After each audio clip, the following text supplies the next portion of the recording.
Chapter 1336. MH. Even though the answer was cold, Fan Jia could see her life-saving talisman. But in that word, Fan Jia could see her life-saving talisman. As long as he was around, the police wouldn't be able to find them. Fan Jia didn't dare to stay any longer and urged Qin to leave. But Qin was still standing there. Fan Jia followed his gaze. It was the box of sweets. Her eyes were filled with jealousy. "Brother Imo, if you don't leave with me, I'll be in danger. Do you want to see me die again?" Her words were like needles stabbing into Qin-mo's mind. He suddenly turned his head, following behind Fan Jia as they exited the convenience store. At this moment, Fan Jia only wanted to leave. She hurriedly hailed a cab by the roadside. After opening the door, she gave the driver an address and swiftly shut the windows, as though she didn't want Qin to look outside. Right at this moment, Bojio walked towards the convenience store. She couldn't see the speeding cab across the street. Of course, the person in the cab wouldn't be able to see her from so far away. Bojio walked into the convenience store. She scanned her surroundings but didn't see the Almighty. He couldn't have gone back.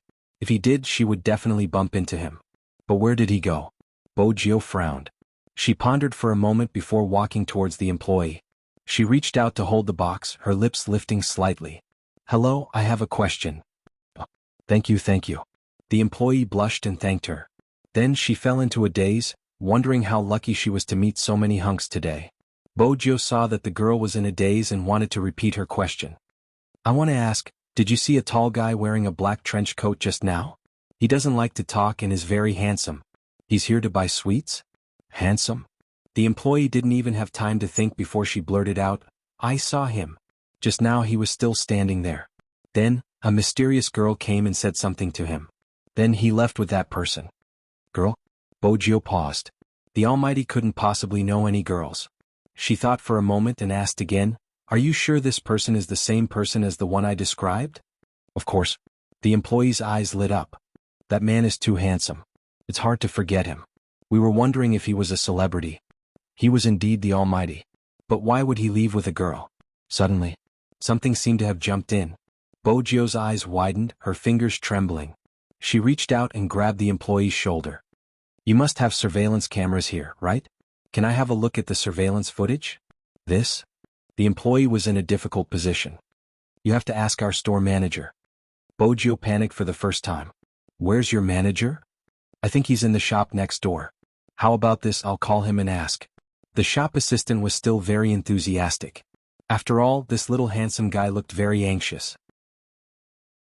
He turned his head and was about to reach for his phone. But what she didn't expect was, the other party did not give her the time to do so. Just as she turned her head away, a voice suddenly rang out. Chapter 1337. "Mister, what are you doing? This is our cashier counter, you can't enter as you please." The cashier was clearly frightened. How could anyone other than the staff touch the computer in the convenience store? But the pressure on her shoulders was too strong, she couldn't break free. The handsome youngster just said, "Sorry?" The other hand took over her mouse. She watched as the hand moved the mouse and placed it on the keyboard. Even though it was only one hand, it was faster than her two hands. The file on the screen was quickly opened.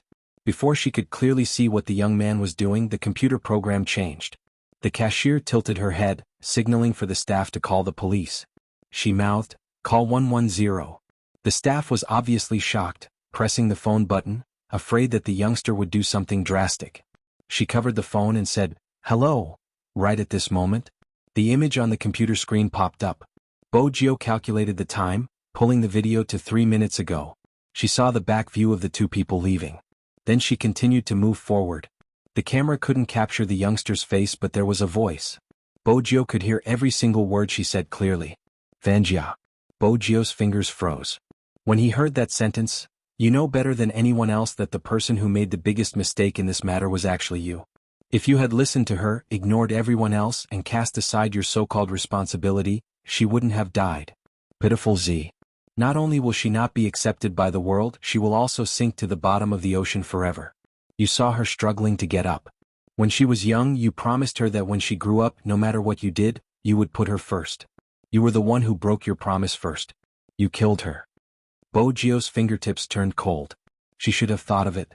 Why did he hate his past self so much? But she was still too stupid. She never knew that the knot in his heart had always been her. He felt sorry for her. That was why he became like this. He had thought of her, the little Bojo he knew when he was young.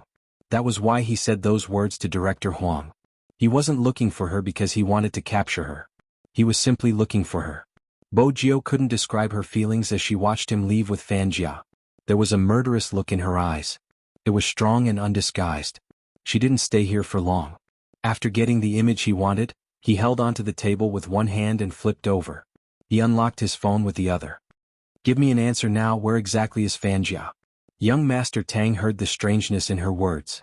What's wrong? Fanjia has the key to the hypnosis. The Almighty has left with her. Bojio's voice was clearly softer. Young Master Tang stilled, aware of the severity of the situation. He gave Bojo an address and turned to instruct his men. Send more plainclothes officers and use the police dogs. The operation is to be carried out 2 hours earlier. Yes. But even so, they weren't faster than her. On this day, almost everyone who lived in the North City district saw a black Lamborghini. It was just like a racing scene in a movie. It sped from the asphalt road into the long alley. The left wheel was pressed against the wall, the car slanted as though it was a black bolt of lightning. Bojo held onto the steering wheel with one hand while the other looked at the back of the car. With a turn of her tail, she shook off the police car that had been following her. The police car had been called by the supermarket staff. At first, they had assumed that she was here to rob them, but when they saw her car, they chased her for a whole street. When they questioned the convenience store staff, they found out that she had only taken a glance at the supermarket's surveillance camera. In that instant, they didn't know if they should continue the chase. Actually, they didn't need to think about it, because no one could catch up to Z. Especially the current Z. The bats whizzed past, bringing with them the wind. At this moment, the taxi had reached its destination. Fanjia smiled sweetly at Chinamo. You definitely won't like this place. I don't like it either, but I have no choice. I'm forced to stay here. But things will get better soon. Once we leave the country, no one will be able to control us and I will be able to move around freely. Chinamo remained silent. It seemed as though he had been like this the entire time. He didn't even know if he heard what she was saying. Fanjia clenched her fists, feeling extremely indignant. But at the same time, she knew that some things couldn't be rushed. The two of them continued walking, turning into a long alley and heading upstairs. Suddenly they stopped in front of a door. Chinamo stopped. Fanjia turned. What's wrong? Could it be that he wasn't going to listen to her again? That was impossible. In his heart, she was the most important person. Even if it was his body and behavior, he couldn't accept it, but his hypnosis kept telling him this. That was indeed the case. Chinamo seemed to be imprisoned. All he could think about was protecting this person. There's a problem around here. Fanjia was right about one thing. With Chinamo around, it would be difficult for the police to find them. Is this room yours? Chinmo's voice was emotionless. MMH, Fanjia replied. Brother Imo, isn't it shabby? Don't worry, the situation will change soon. Chinamo didn't know why he felt disgusted when she called his name. It's not broken or not, the lock has been tampered with. Don't go in, there might be people inside. Continue walking forward and go down that way. Chinamo nodded. Fanjia broke out in cold sweat when she heard this. A cheap house like this wouldn't be visited by a thief. Under normal circumstances, staying in the room was one of the high-end methods of the police, waiting for the suspect to fall into the trap before taking action. Fortunately, this person had seen through it in advance. Fortunately, she had covered her face. Do you see the person smoking in front of the shop not far away? He should be a stalker. It's best if you don't act suspiciously. Chinmo's voice was still emotionless. There was even a hint of disgust in his voice. Of course, Fanjia could hear it. But so what? Wasn't he still trying to protect her with the words he said now? So this was what he had been relying on in the past. Childhood sweethearts who had grown up together. Even if she was a criminal, she could become the most unique one? From today onwards. Chapter 1338. Very quickly, Fanjia realized things weren't as she had imagined. Chinamo didn't have much feelings for her. Fanjia wasn't willing to give up. She wanted to pretend to be afraid so that he would care about her. However, he spoke before she could. It'll be easier to be discovered if you walk around like this. Go to the noodle shop on the left. Chinmo's tone was calm when he spoke. Fanjia was still worried. Isn't that too obvious? It's too close to the street. The closer we are to the street, the better the view. Chinamo didn't seem to like explaining. Regardless of what Fan Jia said, he didn't speak. He approached the noodle shop and asked for a seat by the window. The angle was ingenious. Because of the decorations on the table, people outside wouldn't be able to see what they looked like. However, the people inside could clearly see what was going on outside. Moreover, the shop was at a triangular corner. This meant that not only could they see the pedestrians in front, but they could also see the movements on the left and right. After Qin Imo sat down, he didn't order noodles. Instead, he ordered a cup of hot tea. Fan Jia watched the plainclothes officers walk past the window. That was when she understood why Qin Imo was sitting there. She was good at anti-detection. The ordinary police wouldn't be able to catch her. However, Fan Jia could sense the difference in the plainclothes officers this time. They had come so fiercely that she could only hide in such a poor place. There were no cameras here. It wouldn't be easy for them to find her. But if they really carried out a carpet search, it would be hard for her to escape.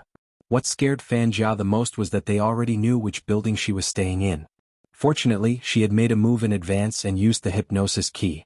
As expected, as long as Qin Imo was around, everything would be done with half the effort.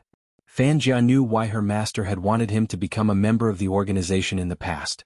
Because having Qin Imo was equivalent to having a divine weapon. Regardless of whether it was for protection or killing, he was the most valuable. Now Fan Jia could clearly see his value. He could drink tea leisurely in front of the plainclothes officers without being discovered. He was a natural-born criminal. Fan Jia smiled. From now on, they would be in the same world. The plainclothes guards were still pacing back and forth outside. Something seemed to have happened as their footsteps became much more hurried. Something had indeed happened. It was the person hiding in the house who discovered the problem. Young Master Tang, the landlord, said that Fan Jia came back but she didn't enter the room. We didn't see her on the other floors, not even the first floor. What should we do? Get out of the room first. Retreat? Yes, there's no point in continuing to wait. If Fan Jia had been with Qin Imo, these tricks would have been nothing in front of him. Then, wait a minute, who are you and what are you doing here? Before the plainclothes man could finish his words, a slender figure suddenly appeared in front of the door. It was a young man around 18 years old. He had his head lowered and was looking at the door lock. His eyes were slightly narrowed and no one knew what he was thinking. The plain-clothed man was about to walk over and hold him down to interrogate him. Unexpectedly, the moment his hand touched the youngster's shoulder, the youngster pushed him back. Then he heard the youngster's cold voice. They were here, you just didn't notice. What? The plainclothes man was stunned. Just as he was about to ask something, he heard a voice. Just as he was about to ask, the youngster released his hand and turned to walk in another direction. His gaze landed on the pile of rubbish that had been stepped on. They went down from here, so half of your efforts were in vain. Who exactly are you? The plain-clothed man couldn't help frowning. Are you a student from around here? Kid, let me tell you, don't be like Detective Conan just because you watch too much anime. We still have to search for evidence, you. The plain-clothed man hadn't expected that before he could finish his sentence, a voice interrupted him. He was interrupted by the voice on the other end of the phone. How old is the person you're talking to? 10, I think he's 18, the plain-clothed man stuttered. He hadn't expected young Master Tang to ask such a question. The most surprising thing was that the question continued. He's rather handsome with silver hair? Yes. Then it's her. I'll need at least 2 hours to get there. During these 2 hours, the entire team will listen to her commands. No matter how shocked they were, they would obey the orders given by their superiors. But no matter how much he thought about it, he couldn't figure out what kind of person could make young Master Tang so sure of their abilities. Moreover, the other party looked like a student no matter how he looked at him. Since they were so close, Bojo could hear their conversation. She watched the shocked expression on the plainclothes man's face but didn't say a word. She didn't want to lead the team either. She just wanted to find someone as soon as possible. However, this phone call was also beneficial. Firstly, no matter what she did in the vicinity, these plainclothes officers would not arrest her. Secondly, she had also obtained some information. She had been here but did not enter the building, which meant that the police's operation was successful at first, but someone had seen through them. Bojo didn't think Fan Jia would be the one to see through it. Only the Almighty would be able to observe something as detailed as the lock. Through the video in the supermarket, Bojo already knew the key to hypnosis. She knew that the Almighty had mistaken Fan Jia for her. She didn't know how effective hypnosis was. She only knew one thing. If the Almighty was really trying to avoid the police, he definitely wouldn't be like Fan Jia, who would hide in the shadows. He would be very calm, right in front of you, one step ahead of you, occupying the best spot without you noticing. Bojio closed her eyes, thinking about the few times they had crossed paths. At the same time, she recalled the times when she thought she had escaped safely, only to be caught by the Almighty. Suddenly her eyes widened, bright as stars. Field of vision. Regardless of the situation, field of vision was the most important. Bojio swept the pile of rubbish downstairs. She leaped over with large strides, her eyes watching the people walking back and forth. The environment here wasn't good. The streets were dirty and messy, even the building was on the verge of being demolished. Just like that, it was in an alley. But even such a place had its own terrain.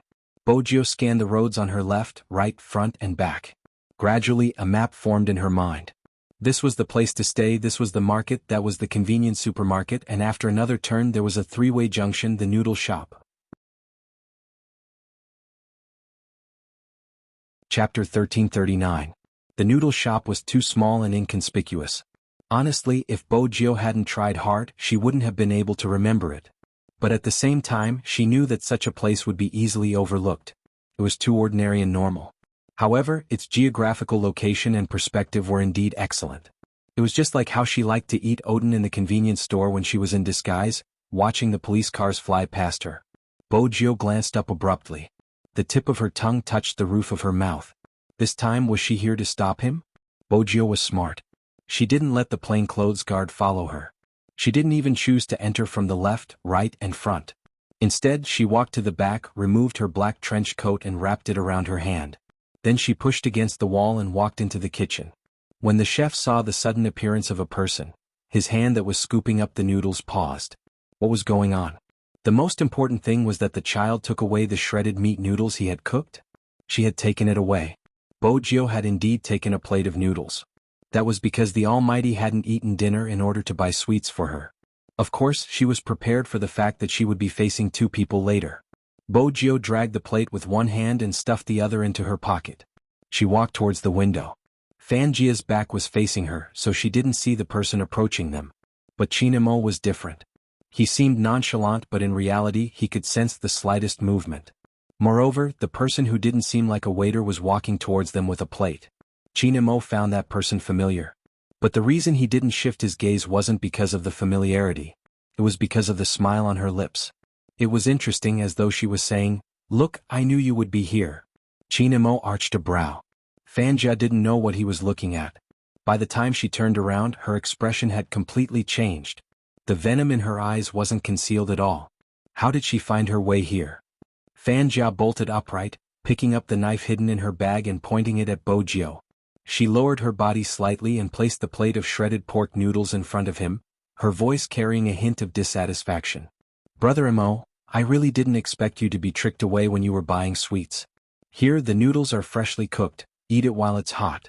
I know you don't remember me again. Actually, I feel that after I stop gaming I can write a book called, 'My Boyfriend Loses His Memory Every Once in a While.'" Chinamo didn't speak. He was observing the youngster. Fanjia watched from the side, the venom in her eyes growing thicker and thicker. In the end she couldn't take it anymore. She lowered her head and smiled, her voice like a snake's. "Brother Mo, this is the person who has been trying to hurt me.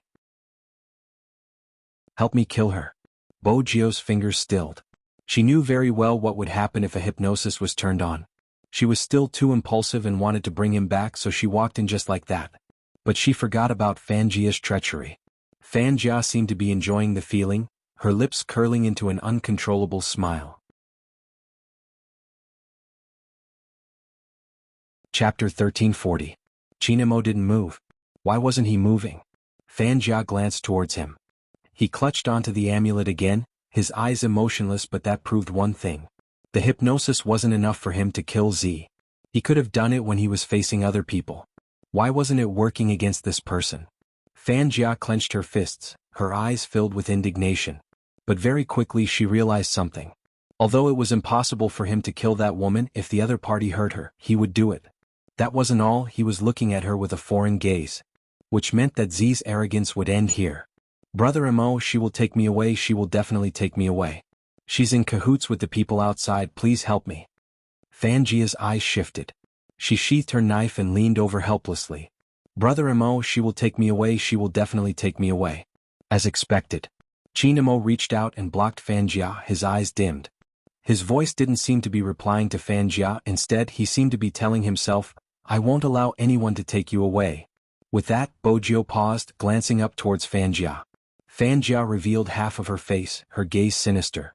She seemed to be saying, come over if you dare. Bojio narrowed her eyes. Indeed, she didn't like this scene, even though she was mentally prepared. Fanjia was still acting pitiful, calling him Brother Mo, but in reality she was trying to provoke Bojio. This way, if Z were to take action against her, Chinamo wouldn't disobey her commands like before. Whoever hurt her would die. That was the real hypnosis in his mind. The more Fanjia thought about it, the brighter the smile on her face. She couldn't wait to see the arrogant Z beaten down by Chinamo. She couldn't wait to see how heartbroken she would be. Fanjia took another step forward. Her motive was to make it easier for Bojio to touch her. Who would have thought that the man would laugh lightly, pull the wooden chair from the next table with one hand, and sit down with his long legs spread apart? He was extremely nonchalant. I'm not interested in a rat living in the gutter like you. Catching you is the police's job. If I really want to take someone away, I'll take my boyfriend. Also, Brother Mo, do you think you can call him that? Miss Fan, it's really funny. Do you spend your entire life trying to copy someone else, only to realize that a fake is a fake and will never be real? Fan Xian was speechless when she heard Fan Xian's words. The last sentence caused Fan Jia's expression to change completely. She had to use all her strength to suppress the urge to stab this person. She knew that she couldn't expose herself at such a time. Her eyes reddened. What you mean by insulting me? It's fine if you want to kill me, but now you are denying me? My relationship with Brother Mo isn't something you can break up with just a few words. If you want to arrest him, then arrest him. Don't try to sow discord here. Bojio didn't reply. Instead, she turned towards Chinamo. Logically speaking, with his intelligence, he should have been able to tell the problem, even if he had lost his memory. Logically speaking, with his intelligence, there was no way he wouldn't be able to identify the problem, even if he lost his memory. Logically speaking, with his intelligence, he should have been able to tell the problem, even if he had lost his memory. But now he had no intention of not protecting Fanjia. It had to do with the key of the hypnosis. During the setup, you set the fingerprint as the owner and it would recognize this fingerprint. At that time, Fanjia had been the only person in front of him. That was the function of the key. It would cause a person's tolerance to collapse completely and then lure out the hypnosis in the deepest part of his mind, completing the setup. Unless there was a breakthrough. But Bojio had no idea what was the breakthrough point in his heart. Originally, she had assumed that he would know the fake Fanjia was the moment he saw her. But from the looks of it, it didn't matter anymore, it was the initial setup. She could only recover her memory. There was no other way. Or perhaps she would watch him wherever he went. Bojio glanced up, noticing that he was looking at her, his gaze deep. Then, he asked, are you always this dirty? Bojio asked, dirty? There's something on your clothes. Didn't your family tell you that it's best not to climb over walls in places like the back kitchen? Chinmo's voice was neither warm nor cold, and there was even a hint of lecturing in it. Bojio pouted. In the past, my boyfriend told me about it, but now that he has lost his memory, he doesn't even care about me anymore. I'm almost a child that no one wants. Chinmo looked at the youngster in front of him, his fingers pausing. It had nothing to do with him. Chinmo didn't know why, but when he heard that sentence, his heart skipped a beat. He wanted to reach out his hand and touch that messy head of black hair. This thought made his chest ache intensely, as if he had betrayed someone. Bojio sensed his odd behavior. Because it was too obvious, he held his chest with one hand, his brows furrowed, and even his lips were frighteningly pale. Just how painful was it for him to be like this? Bojio reached out to help him, but he took a step back, one hand extended, still protecting Fanjia. I think I understand. What is your self-suggestion? Because you always feel that you didn't protect me well. That's why you ended up like this. Bojio inhaled deeply, glancing at the plainclothes officers who were about to enter. She immediately signaled them not to come over. She understood the Almighty too well. Perhaps her approach was fine. But if it was the plainclothes officers, he would sense danger. Now he would get rid of anything that was dangerous. Let them go. This was the first thing Bojio said after she came out. The plainclothes officers widened their eyes. One of them didn't know whether to laugh or cry. Do you know what you were talking about? If it hadn't been for young Master Tang's orders, he would have assumed that the youngster wasn't helping them but the criminal. Even though he was the one who had found the criminal, he couldn't be so reckless.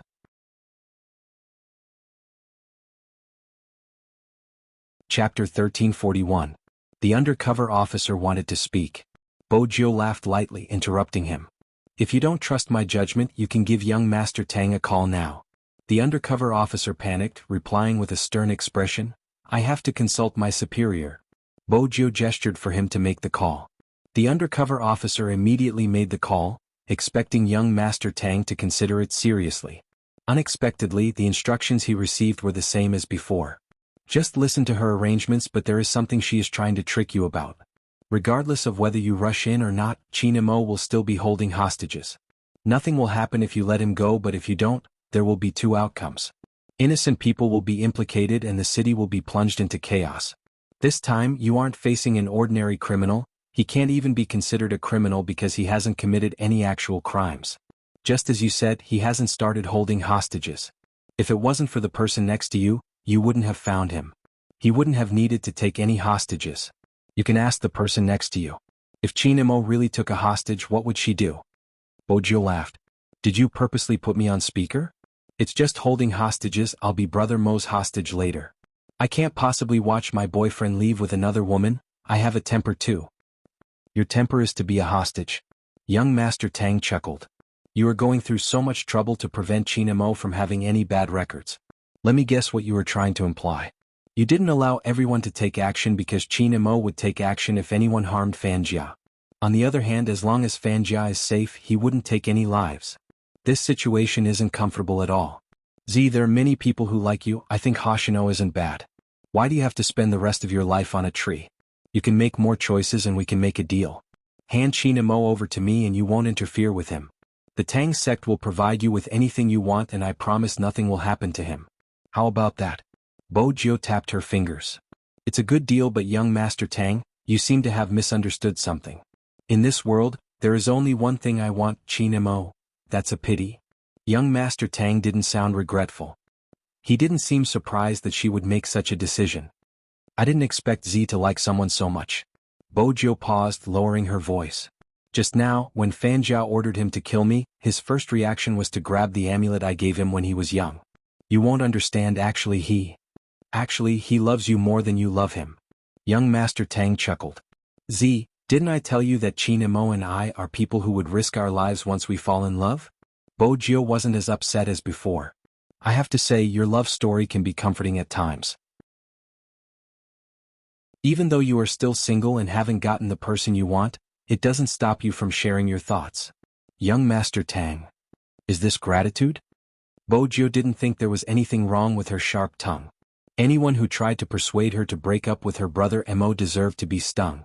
Bojo turned and walked back to the noodle shop. Mo saw the interaction between her and the plainclothes officer outside. However, what she said next made him look up. They won't make a move for now, but I'm guessing you won't be at ease. How about this? I'll be your hostage.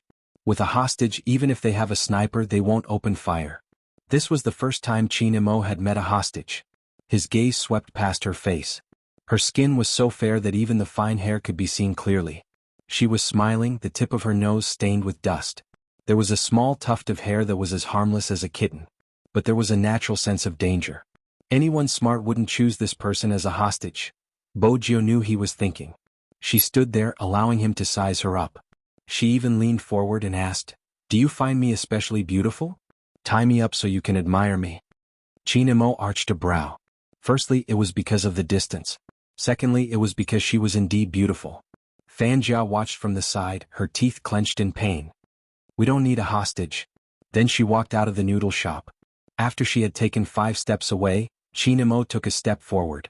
Bojo watched without a change in expression. This seemed to be the first time she saw his back view.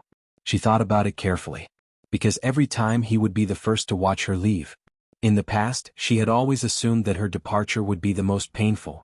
But now she suddenly understood something. Back then he was the one who had waited at the same spot the most painful. For some reason Bojo was reminded of the interview. Someone had asked him why he wanted to play in the professional league. He had replied, because the person I'm looking for likes to play. It wasn't just when they were young. Even after they had grown up, he had always been waiting for her. Bojo's gaze followed the slender figure to the next spot. 5 steps.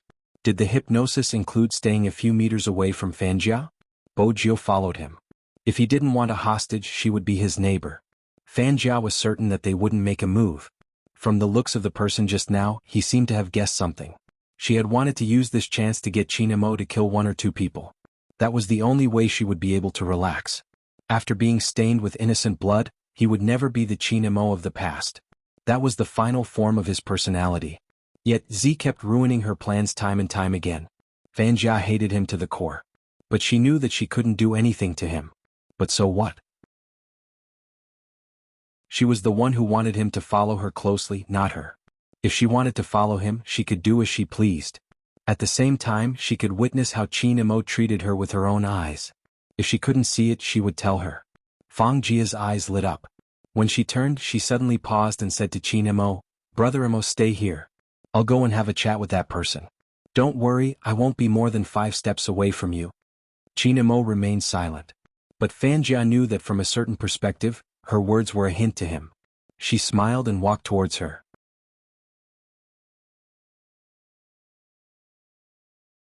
Chapter 1342. Bojio arched a brow but didn't retreat. She stuffed a hand into her pocket and watched Fanjia. "It's the Asian Cup tomorrow and it's already evening. When we enter the room at night, you won't be able to do anything.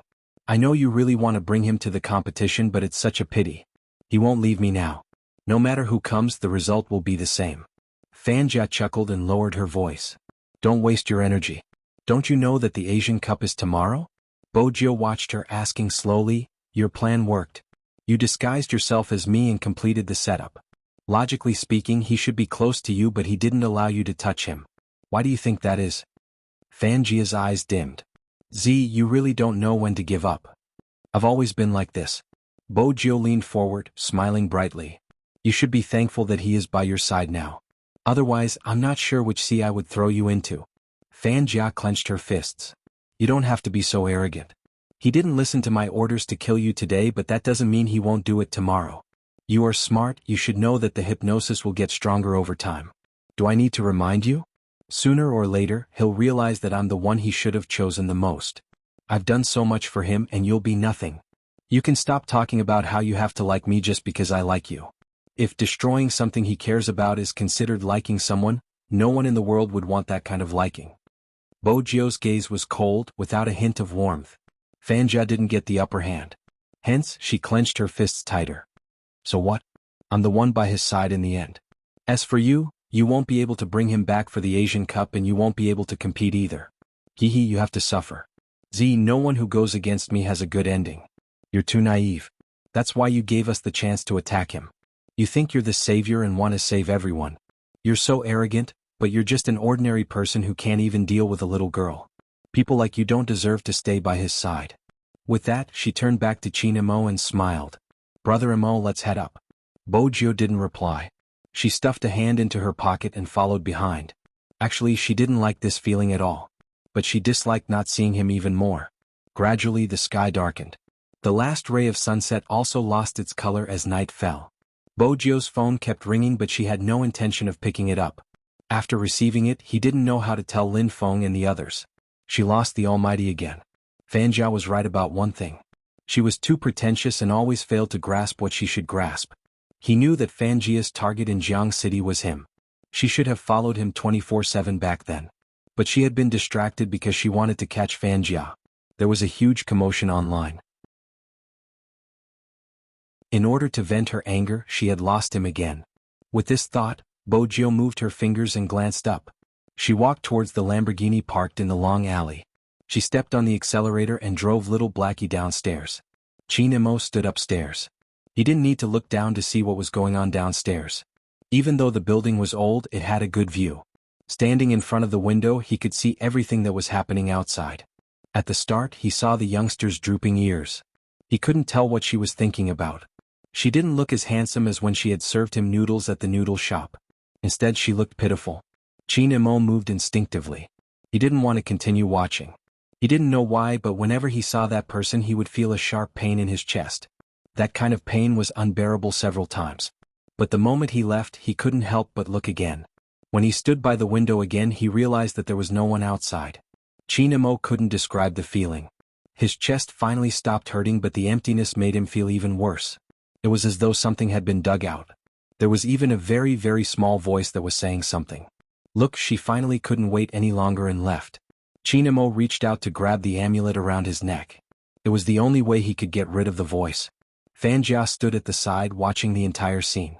Her eyes were filled with indignation. They were already in the same room, but his gaze never lingered on her. Brother Mo, Fanjia said, her voice sounding like she was about to cry. I'm afraid that you will abandon me again. Chinmo's gaze wavered. He tightened his grip. Fanjia knew her voice worked. She walked over, wanting to take the chance to hug his waist from behind. However, he raised his eyes and walked to the window again, leaving only air behind. Fanjia was infuriated. She followed his gaze and saw the culprit who had ruined her plan once again. What she couldn't stand the most was his gaze. Why did his gaze only land on that person? Chinamo was indeed looking at her. It wasn't intentional, but the person standing at the bottom of the building was too dazzling. He didn't know where she had gotten a bunch of balloons from. They were huge and there were lights inside, colorful and beautiful. She seemed to know he was looking at her. She placed one hand into her pocket and smiled. Then she released her hand. The balloons floated up. At this moment, Chinamo saw the words clearly. My boyfriend, are you hungry? There were 9 balloons, each with a word written on it. After seeing it, Chinamo arched a brow. Even he didn't realize that the corners of his lips curved up slightly. But when Fanjia saw the smile, her eyes were filled with jealousy. Bojio didn't care what Fanjia thought. After knowing that Chinamo had received her message, she called the delivery boy over.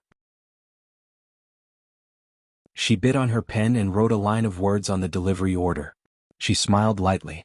The food is for the customer in the building above. Please pass this paper to the handsome guy standing by the window. It was the first time the delivery boy had encountered such a situation. He glanced up at the balloons floating in the sky. Is that really your boyfriend? Bojio replied, adding another line on the list. The delivery boy was puzzled. Why is he with another girl? Because he lost his memory. Bojio paused. Then she laughed. My boyfriend is good at everything, but he always uses his memory loss to spite me. He isn't like that when he is normal. Any girl that tries to get close to him will be treated like a germ. The deliverman was confused. He looked like he didn't understand what she was saying. But nowadays all sorts of weird things happened. Not to mention adding words on the delivery list. Some people who ordered takeout would even add on the condition, please send a handsome man to deliver it to me. The delivery boy went upstairs out of habit. Before he went upstairs, he took another look at the balloons. The next time his girlfriend was unhappy, he would do the same. It was rather romantic. Chinamo stood upstairs watching as Bojio disappeared again. He didn't know about the conversation between her and the delivery boy. Similarly, Fanjia didn't know either. Hence, when someone knocked on the door, Fanjia asked, "Who is it?" Fanjia asked, "Who is it?" She heard the reply. A delivery boy. She took a moment before opening the door. She knew that Z was the one who had arranged for the delivery. Since it was here, she would accept it. Not only would she accept it, but she would also eat with Chinamo. It was time for Z to experience what it felt like to watch the two of them eat. Unexpectedly, after she opened the door, the delivery boy greeted her. Hello. Then he added, "Handsome, there's a note for you." But Fanjia couldn't stop him in time. Chinamo walked over and took the note. There was a line on it. Do you like the balloons I gave you? Boyfriend. Fanjia was infuriated. She hadn't expected that her actions would inadvertently allow Z to spread the news. But that wasn't the end. I ordered 2 sets of rice, one for myself and one for the delivery boy. I heard it's for couples. Even though it's a distance away, Brother Imo, you can see me eating when you lower your head. Chinamo wasn't interested in how others ate. He was just curious about what the youngster was doing. He walked towards the window. Fanjia's wish had failed. She lost all her patience. She didn't want Z to see anything else. Brother Imo, it's getting late. Let's sleep. She naturally switched off the lights in the living room and strolled towards the bedroom. She knew that even if Chinamo wasn't intimate with her, he had to maintain a distance that could protect her. Fanjia smiled faintly as Chinamo walked towards her. He didn't go to the living room window. Her lips curved upwards. She had said it before, it was useless. This person belonged to her. The hypnosis would be activated for more than 24 hours tomorrow afternoon. Once the 24 hours were up, she would be able to order him to kill. By then, his hands would be stained with blood. Fanjia was patient. She didn't mind waiting a little longer. However, she also noticed something. That amulet was an eyesore. Every time it interfered with her words. She had to wait a little longer. After a night, she would be able to get rid of this thing. The smile on Fanjia's face deepened at the thought. She had thought that Chinamo would enter the bedroom with her. Unexpectedly, he stopped outside the bedroom a full 5 steps away. He didn't seem to have any intention of entering. Fanjia panicked. "Brother Imo, aren't you going to sleep? Are you going to stand here for the whole night?" In response, he leaned against the wall, stood slanted, hands in his pockets, and slowly closed his eyes. His meaning was very obvious. Fanjia wanted to eat with him. Who would have thought that he wouldn't even speak, let alone talk about eating or not eating? Without standing by the window, he was like a devil who had lost interest in his surroundings. He was covered in darkness. Fanjia tried to order him, but she was worried that it would backfire. It didn't matter if she waited another night. Anyway, they were sharing the same room. As for Z, she was afraid that she would think of many things. She didn't believe that Z could be that calm. Bojio wasn't that calm. Especially when she saw the light go off, the smile on her face disappeared. She threw the set meal into the bin. She told herself not to think too much. But she couldn't control herself and lit a cigarette for herself. The temperature outside was very low. She didn't know what the temperature in the room was like. She just felt cold all over. Fortunately, there was a heater in the car. But she didn't want to stay in the car. She wanted him to see her. She stood downstairs and smoked 7 or 8 cigarettes. When she couldn't take it anymore, she opened the car door. Bojio knew that Fanjia wasn't going to give them any chance to interact. But she didn't know if he was moved by what she had shown him. This was the first time Bojio felt that time was passing so slowly. The night was hard to bear. But if they really took action to capture Fanjia, she would fall into the opponent's trap. Bojio lifted her lids and glanced at the watch on her wrist. It was already 11 a.m. There were less than 12 hours until the competition started. 12 hours. How was she going to recover her memory? Bojio thought of many plans, but none of them were practical. When it was 2 a.m., she forced herself to rest. Because Fanjia would definitely have something up her sleeve. Moreover, the longer the hypnosis, the harder it would be to break. She knew that Fanjia was just wasting time by dragging it out. But even so, Bojio didn't know how to overcome it. She reached out and rubbed her temples. She looked at the cigarette butts on the floor. When she glanced at her watch again, another hour had passed. The comments online were still there. It was probably because there were less than 10 hours left. The official website started to count down. Even until now, there were still people who objected that Chin Mo and Spade Z shouldn't participate. Bojio's fingers slid. It was too cold. It was indeed cold. But she couldn't let go. Her fingers slid a few times. In the end, she tapped on a phone number. He Honghua. When He Honghua received the call, she woke up instantly. "Jio, is that Jio?" "It's me." Bojio chuckled. She glanced up at the darkened windows. It was 6 in the morning, less than 4 hours before the start of the Asian Cup. For hours, she could almost predict all the results. She couldn't drag it any longer. No matter what, she had to keep the most important thing to him. Bojio took a step back. She buttoned the hood of her jacket, her figure tall and slender. When she spoke again, her voice was foggy. "I'm afraid I have to break my promise."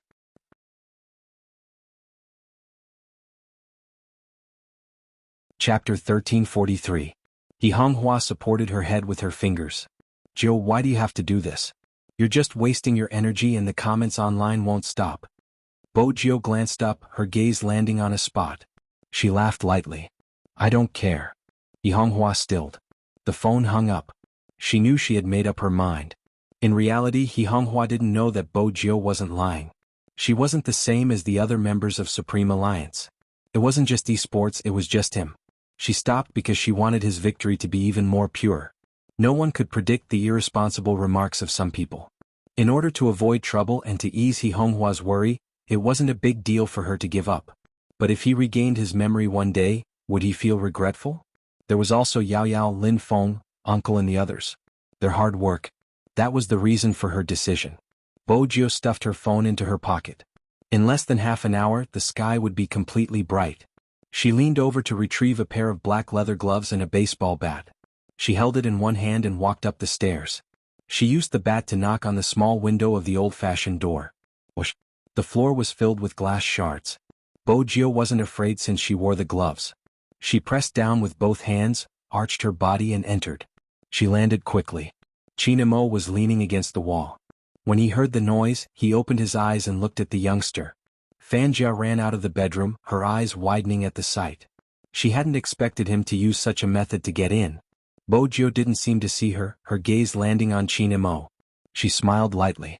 I have something to attend to and will be away for half a day. Before I leave, I want to tell you something. The most important person to you will always be around. What she is most upset about is that when you were looking for her, she didn't even realize it, giving someone a chance to take advantage of you, allowing them to grab hold of your weakness. You said that you want to stand in the most dazzling place and wait for her to notice you. You joined the professional league because she likes to play games. Now it's her turn to wait for you. It doesn't matter how long it takes. Brother Mo, that's the competition you want to participate in the most. You should come. Qin Mo's fingers moved. His chest felt like it was being pressed by a huge rock, especially when he saw the youngster turn and leave after saying that. That suffocating feeling became extremely clear. Shen Hua was worried that something would happen, so he asked, Brother Mo, are you going to leave me behind again to do something else? This sentence was like a code that pierced through a certain part of Qin Mo's expression. I won't. That's right. Never again. He never wanted to leave that man behind and do something else. Knowing that she could sway him by saying that, Fanjia smiled faintly. She knew what Z was going to do. He was still harboring illusions. No one in this world could break the hypnosis, and Qin Mo couldn't recover his memory unless he could turn back time. Fanjia glanced at the time on the clock, the smile in her eyes deepening. She still had to thank some people, the illegitimate fans who intentionally went against the officials. If it wasn't for them expressing their love, they would have stirred up negative discussions and caused Supreme Alliance trouble. Otherwise, she wouldn't have gotten what she wanted. These were the people that Feng Yi couldn't deal with. If he didn't deal with it, the rumors would spread even faster. If he didn't deal with it, there would be more rumors like Supreme Alliance didn't cherish their fans. Under such circumstances, Feng Yi would only run in two directions, which would cause him to be exhausted. That was what she had grasped at that time. No. Supreme Alliance wouldn't be able to escape from the abyss of suffering. She didn't need to do anything else. With those illegitimate fans around, the team would only get worse. As for Z, she would suffer the same fate. With that in mind, Fanjia glanced over, catching sight of Qin Mo's hand pressing on his heart. She had never seen him in such a state. She wanted to reach out to help him. But he clutched onto the amulet again. Again and again. She couldn't even compare to a lousy amulet. Outside the building, Bojo turned on the taillights of the Lamborghini. Bojo switched on the taillights of the Lamborghini. She didn't drive little Blackie away. Instead, she said, if Brother Mo disappears like you did in the military, I'll dismantle you and turn you into a cleaning robot.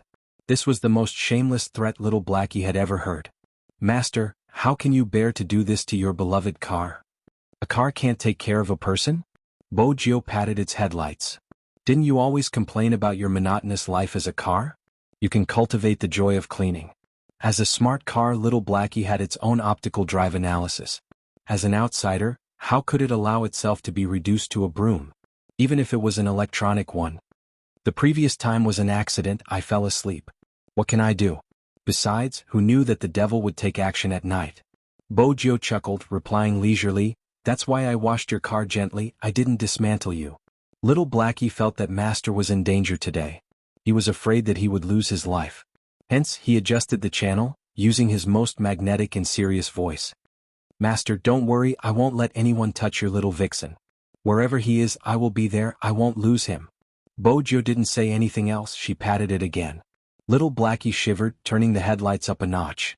When the plainclothes officers saw this scene, they only felt that they had encountered some kind of supernatural incident.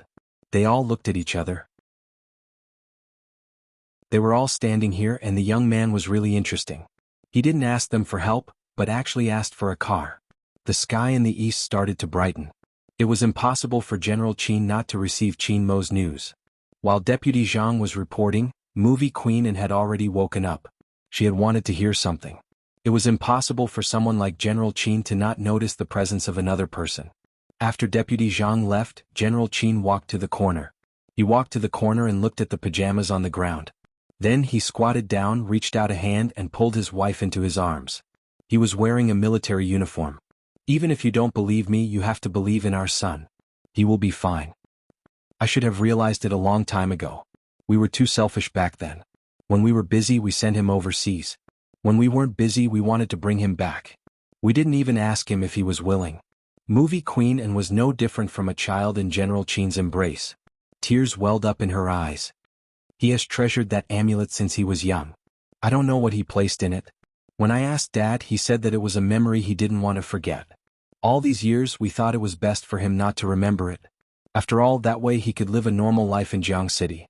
But who knew what he was thinking? General Qin hugged her tighter. It's all my fault, I'm to blame. I should blame you. Let me tell you, if our son doesn't come back, we will divorce. Movie queen and didn't let go of him. Do you think that amulet will protect our son? General Qin, who never believed in such things, lowered his voice.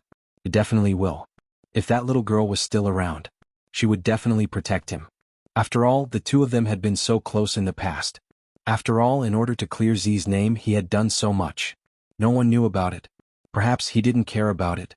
When he was young, his son had told him not to catch anyone who knew how to use a computer. At that time, he had treated it as a child's words. Now that he thought about it, it was probably because he liked it too much. Hence, he had thought about it in the future. Yes, because he liked it too much. The first reaction of liking was to protect it. Qin Mo wasn't the only one who thought about it. Bojiu too. She had never been so clear about it before. What did she want? It wasn't just to protect that person. It was to protect that person's dream. Since it was a dream, she had to stand in a corner and be clean. Ding! That was the sound of the mall's door being pushed open. At 8 o'clock, some places weren't open yet. Of course, there were still people working. At 8:30, the crowd started to surge. Bojiu walked in. The sales lady smiled. Hello, do you need me to make an introduction? The men's clothing isn't on this floor. I know. Bojiu stuffed her hands into her pockets and removed her mask. She smiled. But I didn't go the wrong way. When she saw that face, the sales lady's heart skipped a beat. It was really handsome. Right at this moment. Jianghu City Bird's Nest. The transparent building was 258,000 square meters. There were fans queuing up to check their tickets and enter. There were balloons flying into the sky and three-dimensional cosplayers. Under the camera, it was a cool and spectacular sight. As time passed by, all the units were ready. The director in charge of the live stream directed the floor staff. For the third time, they tested the volume and network. Everything was in place. At 9 o'clock, all the competing teams started to enter. There were 4 teams in this competition. It was like a 2-on-1 battle. The 2 teams that won would enter the finals. They had already drawn lots the last time. Many people were saying that it was fortunate that Supreme Alliance wasn't up against the Japanese. Otherwise, they would have been finished before the competition had even started. That wasn't wrong. However, the Japanese weren't the only strong team in the Asian Cup. Every team that could participate in the competition was at the international level. Many experienced esports fans felt that Supreme Alliance wouldn't be able to go up against them. 9:15 p.m. Supreme Alliance's lounge. Lin Feng glanced up. Still no news. MMH. Yunhu was the one who replied. It had never been so gloomy. But some of the fans felt as though they had helped their idols, getting rid of all the people who didn't treat their team well. Shui Yaoyao and Coco looked at a corner in a daze. It seemed as though they had lost all their fighting spirit. At this moment, the door opened. Was Feng. He didn't look any different from before, his suit still neat. He glanced around the lounge and smiled. Do you guys want to lose before the battle starts? Do you guys not even have a chance to let Little Spade and young Master Qin come back? Of course not. Feng Shang bolted up, his face flushed. Feng Yi glanced at his brother, raising his hand in a gesture that Qin Mo used to do backstage. Since that isn't the case, play well. Don't tell me you can't do it? Who said we can't? Swoosh. Everyone put their hands on it. Feng Yi chuckled. Do you know, once you compete, the people here will be able to see you again. Be it young Master Qin or Little Spade, there will be gifts for you during the official introduction. Take a good look when you enter. Come on, Supreme Alliance. Victory! They shouted with tears in their eyes. No one seemed to be able to hear them. This was because they were always like this. When they entered the battlefield, they would always wipe away their tears first. 9:30. Numerous staff members wore their walkie-talkies and work cards. The Western Europe and China national flags rose slowly. The director raised his hand, signaling to the MC. 10, 9, 7, 6. The drumbeat grew louder. 3, 2, 1. Swoosh. The lights lit up. The screen lit up. There was a paragraph of introduction in the middle. They had once fallen into the endless darkness. Today they came out vowing to become kings. Their name was Supreme Alliance. Before the crowd could cheer, the image changed, showing the faces of the people in their uniforms. Their voices rang out one after another. Hello everyone, I'm Supreme Alliance's top laner Wuxia. Hello everyone, I'm Supreme Alliance's middle laner, Rao Rong. Hello everyone, I'm Supreme Alliance's support, Lin Feng. Hello everyone, I'm Supreme Alliance's ADC Jianghu. Hello everyone. When this self-introduction came out, the whole place was silent. So many people were looking up at the big screen, listening to the voices of the people they liked the most. Until the final landing point rang out as though it could ignite their blood. Hello everyone, I'm Supreme Alliance's captain, Chinamo, whoosh. Almost everyone stood up, cheering uncontrollably. At this moment, the video seemed to shatter, merging back together. In the end, stars flashed. It was a scene from the provincial finals. An assassin in black had killed his way into the opponent's blood pool without any support. Double kill. Triple kill. Quadrikill. Pentakill. 5 consecutive kills, Spade Z. The shoutcaster screamed at the top of his lungs, but no one could hear his voice. When they saw the ID, some of the female fans reached out to cover their mouths. They were touched. Touched that many haters didn't understand. Regardless of what you said in the past. Would you be moved for a moment? That youngster stood in front of the screen, her head lowered. Every time she turned the tide, she would land a critical hit.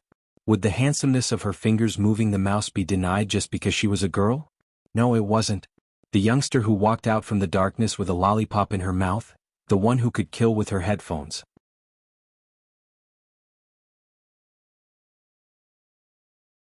Chapter 1344. Right at this moment, as though to coincide with the scene, the host in a suit picked up the microphone and announced, "The Hero Asia Finals officially begins." The light beam shot down. All sounds and images froze. The focus was on the left and right sides. Supreme Alliance was on the left and Theo on the right. Everyone was cheering for the team they supported. A gust of wind blew, causing his black and red uniform to flutter. Another person wearing the same combat uniform walked out from inside. Their eyes were deep, as though they were burning with fire. Some people said that they had all the meaning of youth in them. You and your dorm mates would fight in front of the computer just to watch a match. The youngster you loved hugged you and said, "Look, this is the team I like." You and your bestie can talk about them until the wee hours of the morning under the same quilt. Just when you thought that was the end of life, you would lift your head and see that there was a team that had never aged. Regardless of how many years passed, they would never forget. But now they were missing 2 members. The 2 that were supposed to be at the front didn't appear. Even though some of them were mentally prepared. But when he saw this lineup, his face went blank for a moment. Some of the audience members who had stood up returned to their seats with disappointment written all over their faces. Some of them had even begun to whisper to each other. Why isn't Almighty Qin here? I thought Big Spade and Almighty Qin would appear. Even though there have always been discussions online, they shouldn't be unable to withstand this pressure. Seriously, the tickets were wasted. Sometimes, esports players faced such situations. They were the ones who said that Chinamo had lost his ability. Now that he wasn't coming, they said that he couldn't withstand the pressure. It wasn't as if the Supreme Alliance couldn't hear it. Even Theo heard them. He didn't understand, but when he saw the commotion, he glanced over and asked the interpreter beside him. There was a slight change in the atmosphere. But regardless of the atmosphere, it was brought back by the host. Everyone must be looking forward to seeing how exciting the 2 teams will be. Let's cut to the chase and take a look at the order of the first 2 matches. They were both international teams. Of course, he would not come to the competition with an attitude of underestimating his opponent. But the news of Chinmo's absence was a pleasant surprise for Theo.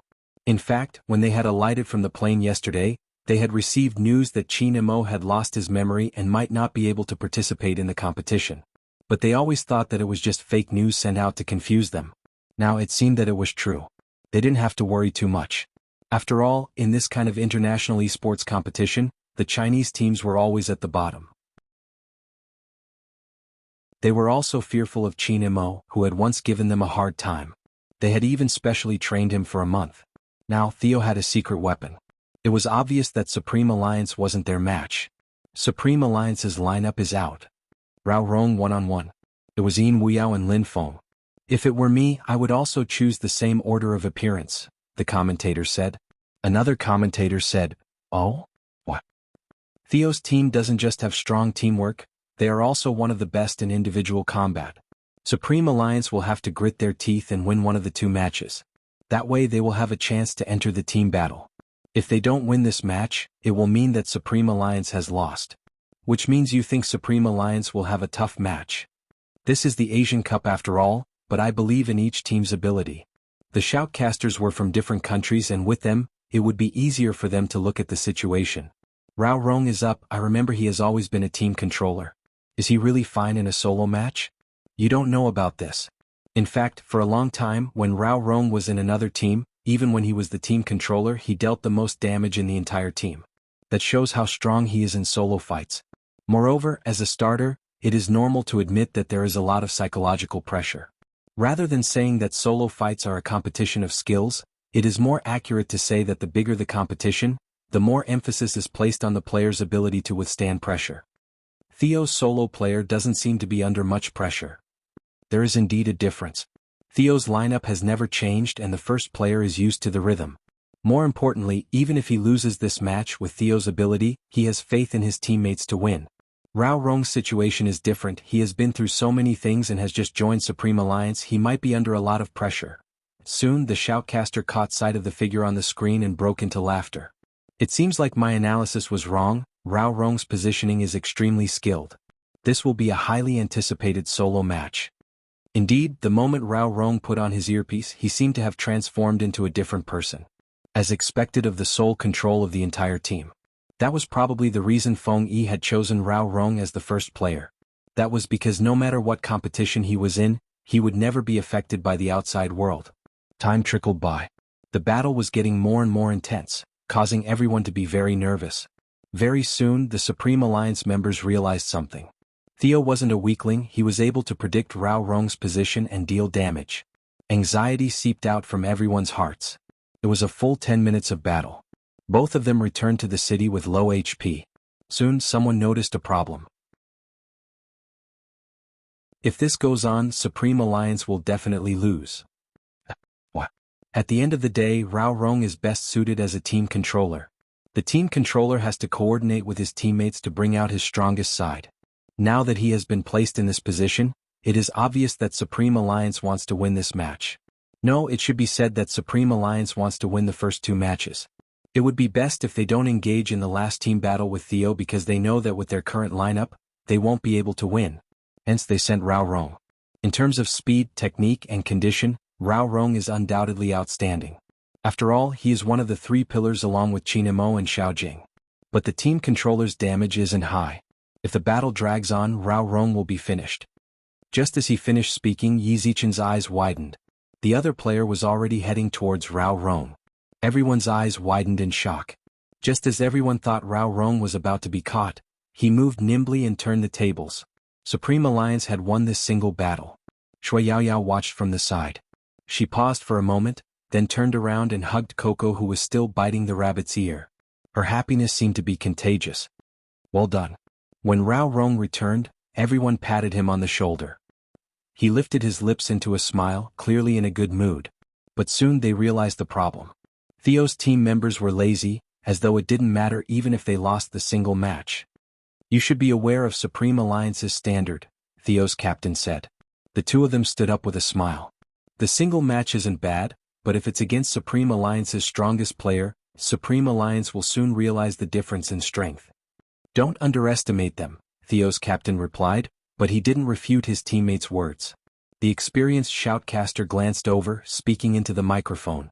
I'm guessing from the start of the double match, Theo is going to unleash its true strength. Based on Theo's usual style, they would indeed use a single match to gauge their opponent's strength. Besides, they are used to placing their stronger players at the back. Supreme Alliance has to take this seriously. Supreme Alliance had to take this seriously. But it was hard to imagine how the double match would turn out. Their teamwork was flawless, their maneuvering was sharp, and they had plundered their jungle's resources at the start of the match. Before Uncle Ian and Lin Feng could work together, the jungle's resources were gone. The resources in the wilderness would be gone and the economy would suffer a huge loss. Everyone could feel Theo's menacing aura. It wasn't a one-on-one match that had lasted nearly 40 minutes. This time they were starting to reveal their true abilities. *CK. Lin Feng noticed the change in their tactics. He started to move closer to Yin Wuyao, preparing to ambush the top lane. But the opponent didn't take the bait. It was fine if they didn't take the bait. The news of the tyrant being killed appeared on the screen. The economic gap had been doubled in an instant. Lin Feng's face fell. He quickly realized that the opponent had revealed himself to divert his attention, allowing the bottom lane to focus on killing the tyrant. Such a ploy. Such a simple ploy. He actually hadn't noticed it. In reality, Lin Feng wasn't to be blamed. No one had expected the tyrant to be used so early and with a support tank. But when they saw the equipment, they realized it had been premeditated. A wild knife, specially used to deal with wild beasts. It was all part of his plan. The audience could see with their own eyes how difficult it had been for Supreme Alliance to fight the double match. After all, the difference in their economy was too great. Fortunately, Lin Feng was smarter this time. He didn't dwell on the mistake, instead he did what he had to do. The players on Theo's side raised their eyebrows when they saw this. I didn't expect him to be so composed. It seems like some information can't be fully trusted. We killed the tyrant, but he's still so composed. Supreme Alliance isn't too bad. They glanced at each other with their headphones on. With a swipe of their right hands, they vanished from the map in unison. The ordinary audience couldn't tell what was going on. However, the team that appeared in the spectator stand saw it very clearly. Supreme Alliance is going to lose the double match. When someone heard this, he subconsciously wanted to refute. But when he turned around and saw who was speaking, he felt as if his throat was blocked. Hoshino. It was actually Hoshino. Everyone knew that Hoshino's judgment was extremely accurate when it came to such matters. He seemed to be very unwilling to say this sentence. His eyes were looking at the screen and his pupils were a little black. As for the fans sitting in the audience, they could not help but shout. The Japanese. It's really the Japanese. They're so cool. That's strange, aren't they still competing? Why are they here? Wait a minute, the audience and reporters seem to be heading over. What do you mean? *CK is the Japanese over? The person watching the live stream shook his phone. It took an hour, but they only used 20 minutes to crush them. During the double match, they used 40 minutes because of Peach's recklessness. It was a best of 3 and they gave up on the last match. The person's mouth fell open. After a long moment of hesitation, he added, as expected of the Japanese. Compared to the Japanese's ease. Supreme Alliance was in a predicament. Lin Feng and Yin Wuyao weren't useless. Perhaps it was due to the opponent's strategy, but it gave off the feeling that Supreme Alliance was being suppressed by the opponent. That Lin Feng seems to have sensed something. A member of the Japanese team said. Hoshino replied, it's too late. Yes, it was too late. This was the first time Yin Wuyao realized his hand speed couldn't keep up with his thoughts. Even though their support had died twice. But this was Yin Wuyao's third death. Lin Feng wouldn't be able to win the 2-against-1. As expected, Supreme Alliance lost the double match. Even with the compliments from their opponents, Supreme Alliance didn't get excited. They knew how passive they were in this double match.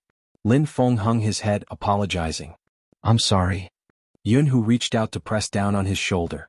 There's nothing to be sorry about. It's my turn, aren't you going to smile at me? At this stage, everyone knew that Supreme Alliance wasn't going to be easy. The Theo team's ability could be seen from the double match. When Hoshino said that it was too late, he didn't just mean that they were late for the doubles. From the start, Supreme Alliance hadn't forced out all of Theo's abilities. Hence it was too late to continue. Besides, Supreme Alliance wasn't going to use their strongest formation for the team battle. Everyone was worried about whether Lin Chintao's jungler would be able to set up the tempo. Theo's captain smiled. Alright, since Qin Mo isn't around, stick to the original plan, destroy their jungler. That way they won't be able to retaliate. Sometimes we have to thank the spectators. Yes, they had to thank them.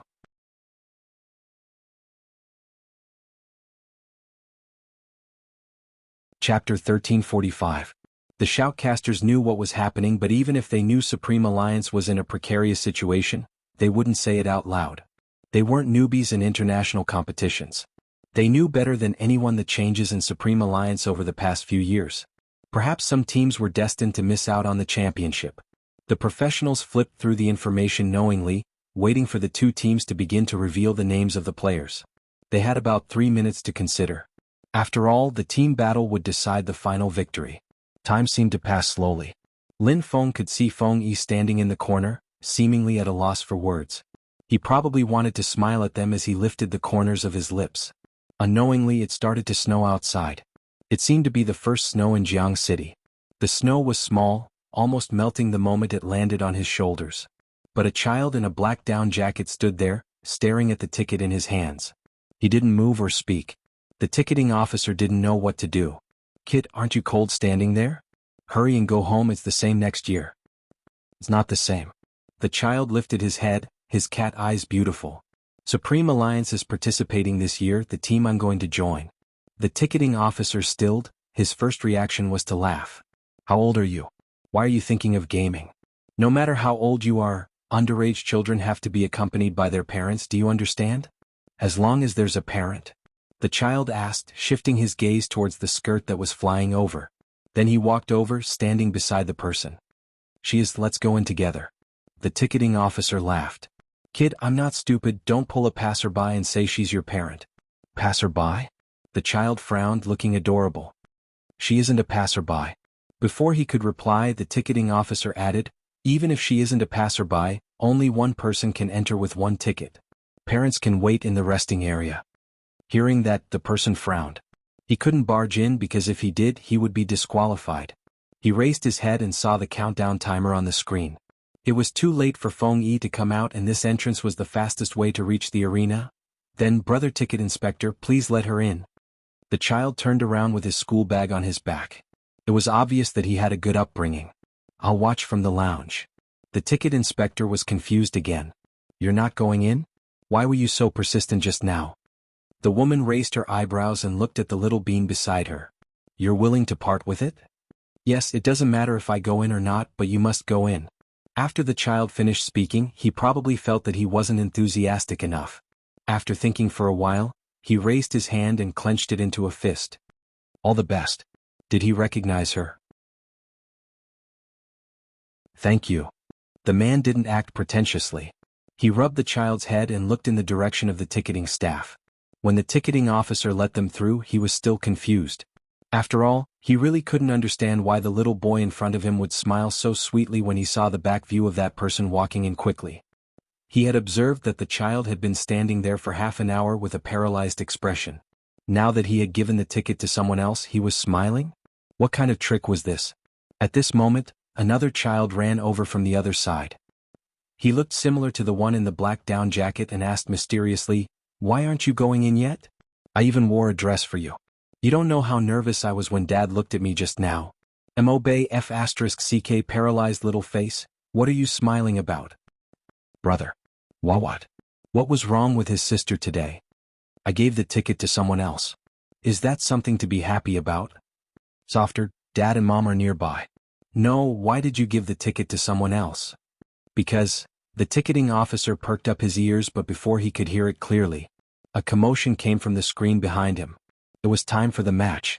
The host smiled as he turned the microphone over. "All right, the members of both teams have decided on their team members for the team battle. Supreme Alliance has Yunhu, Coco, Shuiyaoyao, and..." Just as the shoutcaster was about to announce Lin Chintao's name, there was a loud swoosh.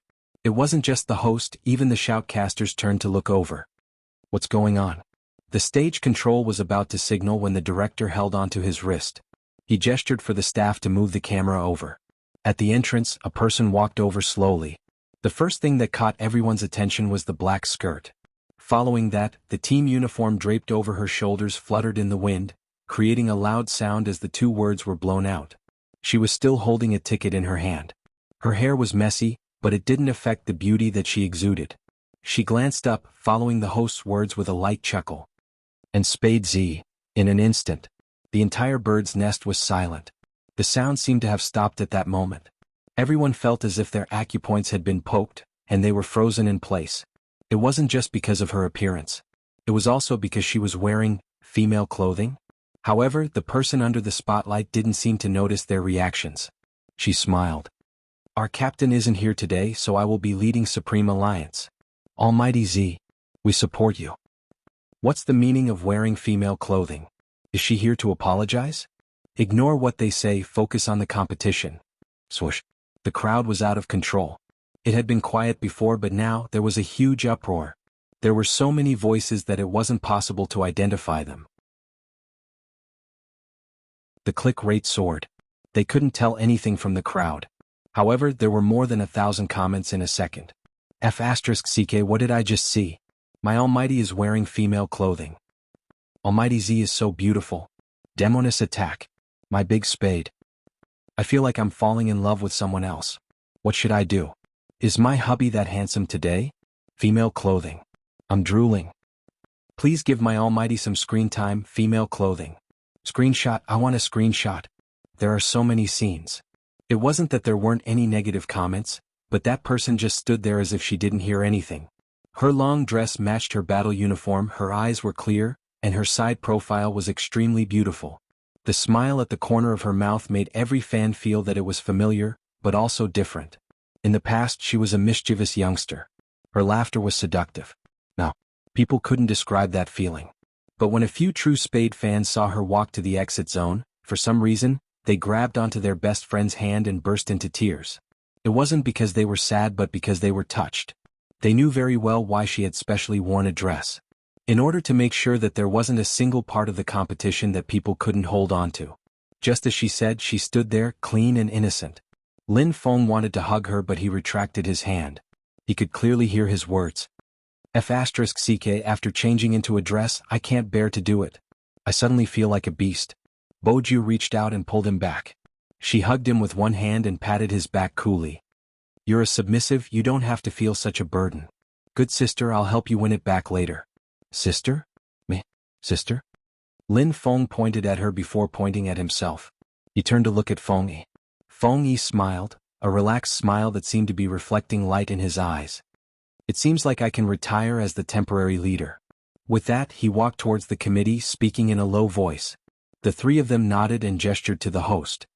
All right. The host turned towards the camera. In the nick of time, Supreme Alliance's spiritual jungler, Spade Z, has returned. Hence, they have made some adjustments to their lineup. Supreme Alliance's team members are Spade Z, Yunhu, Lin Qintao, Coco, and Shui Yaoyao. As for Theo's team members, they are... No one was listening to the host anymore. Everyone's gaze was on the person who was about to enter the arena. The number of views online had exceeded 100 million. The director knew what the people in front of the computer wanted to see. Hence, the camera remained glued to Bojio's face. She actually dressed up as a girl. The Japanese had the same reaction. Watanabe scratched his head in frustration. What I want to say is, will I really lose to a girl like me? Why does she look so annoying when she's dressed as a boy? But now that she's dressed as a girl, how am I supposed to play in the future? I'll pity her. Vice Captain, what do you mean by that? Hoshino didn't look at him. His gaze seemed to be fixated on a certain point ever since she had appeared. Even the smile on his face seemed gentler. Watanabe stilled, grabbing his hair again. I seem to have accidentally found out a secret. Oh. Yu Cixin arched a brow, a nonchalant smile on his face. What secret did you find out? Watanabe jumped. Captain, as someone with experience, look at Vice Captain's expression when he looks at Spade Z. It's obvious he has something to say. Also, he has never been interested in any team in the past but has always been interested in Supreme Alliance. I used to think it was because of Supreme Alliance's skills but now, it seems like he already knew Spade Z was a girl. Captain, if Supreme Alliance wins this match, will Vice Captain go easy on Spade Z tomorrow? But I won't be able to bear to lay my hands on such a beautiful girl. Can't bear to lay your hands on her? Yu Cixin laughed viciously. Then you can wait for her to kill you. Watanabe shuddered. For some reason, his captain's smile seemed especially cold. The competition is starting, I wonder how Spade Z is going to play this time? A voice came from the audience. Let's watch. That sentence reflected the Theo team's current mood. They had done their research on Spade Z. After all, she was a dark horse in this year's esports scene. They had done a lot of research on her videos and had a thorough understanding of them. From the way she played, they couldn't tell that she was a girl. When the news had first been released, they had been shocked. Now that they had seen her in person, they looked back at themselves. Did Supreme Alliance pick their members based on their looks? Why were they all so beautiful? But regardless, their strategy wouldn't change. They would destroy the opposing jungler. Besides, according to tradition, Spade Z would probably choose an assassin with an invisibility ability. That was the conclusion they came to from the data. It wasn't just the Theo team. Even the fans who were familiar with Spade Z's playstyle were waiting for the assassin who had helped Spade Z obtain numerous first clears to appear. However, no one would have thought that something would happen. She had actually chosen another character in the game. That is, Almighty Qin's destined hero. There was a smacking sound. Bojio held onto the mouse and clicked confirm. She raised her hands and placed the earpiece over her head. She didn't know if it was because she was wearing a dress, but she looked especially fair today. Her slender fingers were almost transparent under the light. On the countdown timer, the shoutcaster explained the situation. To prevent the competition from being boring, the shoutcaster explained, "Honestly, I'm surprised by Spade Z's choice of character." What? Do you think she isn't good? It isn't bad. Everyone knows that she is an all-round player, but in terms of proficiency, she doesn't seem to have much experience. Indeed, Chinamo has always been the one using it. Alright, enough talking. From the screen, we can all see that the members of both teams have already walked out of the spring. Wait a minute. MMH. Theo seems to have an idea. The screen zoomed in. The crowd clearly saw two figures behind Theo dashing across the jungle and the river. The ones in charge of guarding the middle and top lane were leaning slightly towards the jungle. They're planning to ambush us. That's right, this stance. It wasn't to negate Supreme Alliance's blue buff but to outflank Supreme Alliance's jungler, Spade Z. Rao Rong's pupils constricted. Even he, who had fought one-on-one with Theo before, did not expect them to have such a fighting style, let alone those who had just entered the arena. This was completely different from their previous conservative style. F***CK can't be? Why are they playing so high? The audience couldn't help but admit that such an opening made them even more eager to watch. After all, Supreme Alliance hadn't noticed anything yet. They were all fighting for their finances. According to the usual playstyle, the more money one had, the stronger one's attack. From their perspective, there wasn't anything amiss. The more it was like this, the more it meant a message.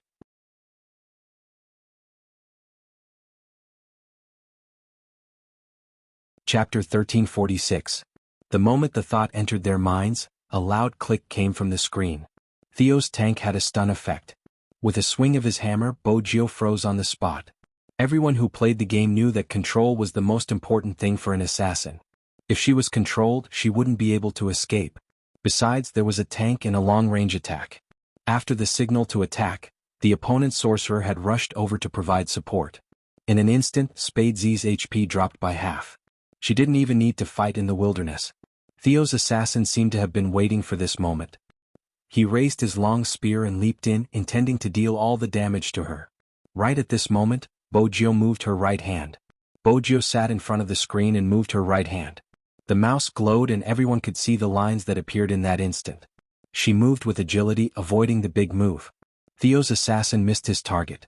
But even so, Spade Z was still in a dangerous situation. Moreover, under normal circumstances as an assassin when fighting in a high-level match, he should be prepared in advance to see if the other party would come over to attack him. Not only had they been robbed, but they had also been forced into such a corner by Theo. Some started to wonder if Spade Z's abilities had deteriorated. Her mana has been snatched and she's suffering from the start. Spade Z's maneuvers just now are too average. Some of the audience who already thought Bojio was a drama queen, seized the opportunity to mock her. With such skills she can't lead a team. Since she left, she shouldn't have come back. Seriously, the tickets are a waste. I don't want to watch such a boring match. Unlike the audience, the fans were really anxious.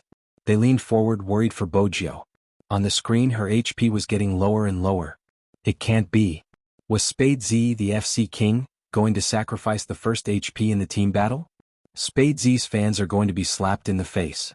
Everyone's attention was focused on the magnified screen. The director had also focused on the main scene. Since Spade Z was the focus of everyone's attention, it would be more exciting to watch the match from her point of view. Hence, the discussion grew louder. Even the bullet screen was filled with comments. After all, this was the scene being broadcasted. But soon enough, the veteran esports fans noticed a problem. Why wasn't anyone helping Spade Z? Supreme Alliance wasn't at this level. Even if Shui Yaoyao was a newbie and didn't know how to support. But what about the others? Was this Spade Z's commanding skills? You don't even send a signal when you encounter a problem? Isn't he a little too arrogant? It seemed like Spade Z was only suited for individual battles and wasn't suited for team battles. It was a pity that Rao Rong had already represented Supreme Alliance during the 1v1. If Rao Rong had been the commander, the outcome might have been different. Just as this thought popped up in everyone's mind, they felt that Supreme Alliance's jungler was about to collapse. Suddenly, a sound effect appeared on the screen. Go. The first blood? Strange. On the screen, Spade Z wasn't dead. Then why would there be such a sound effect? All of a sudden, everyone was puzzled and perplexed. They didn't understand what was going on. Soon the big screen gave the answer. It was the support on the other side of Theo who was only planning to reinforce the troops. Heavens! It wasn't just the audience that was in disbelief. Even Theo's captain was shocked. How did this happen? In an instant, the situation turned chaotic. Bo Jiao, who was sitting in front of the computer, slid her right hand and moved nimbly. She retreated to the bottom of the turret with a low amount of HP, just in time to feed herself a blood pack. But this was not the point. The point was that people could clearly hear the 3 words spitting out from her thin lips. All right, retreat.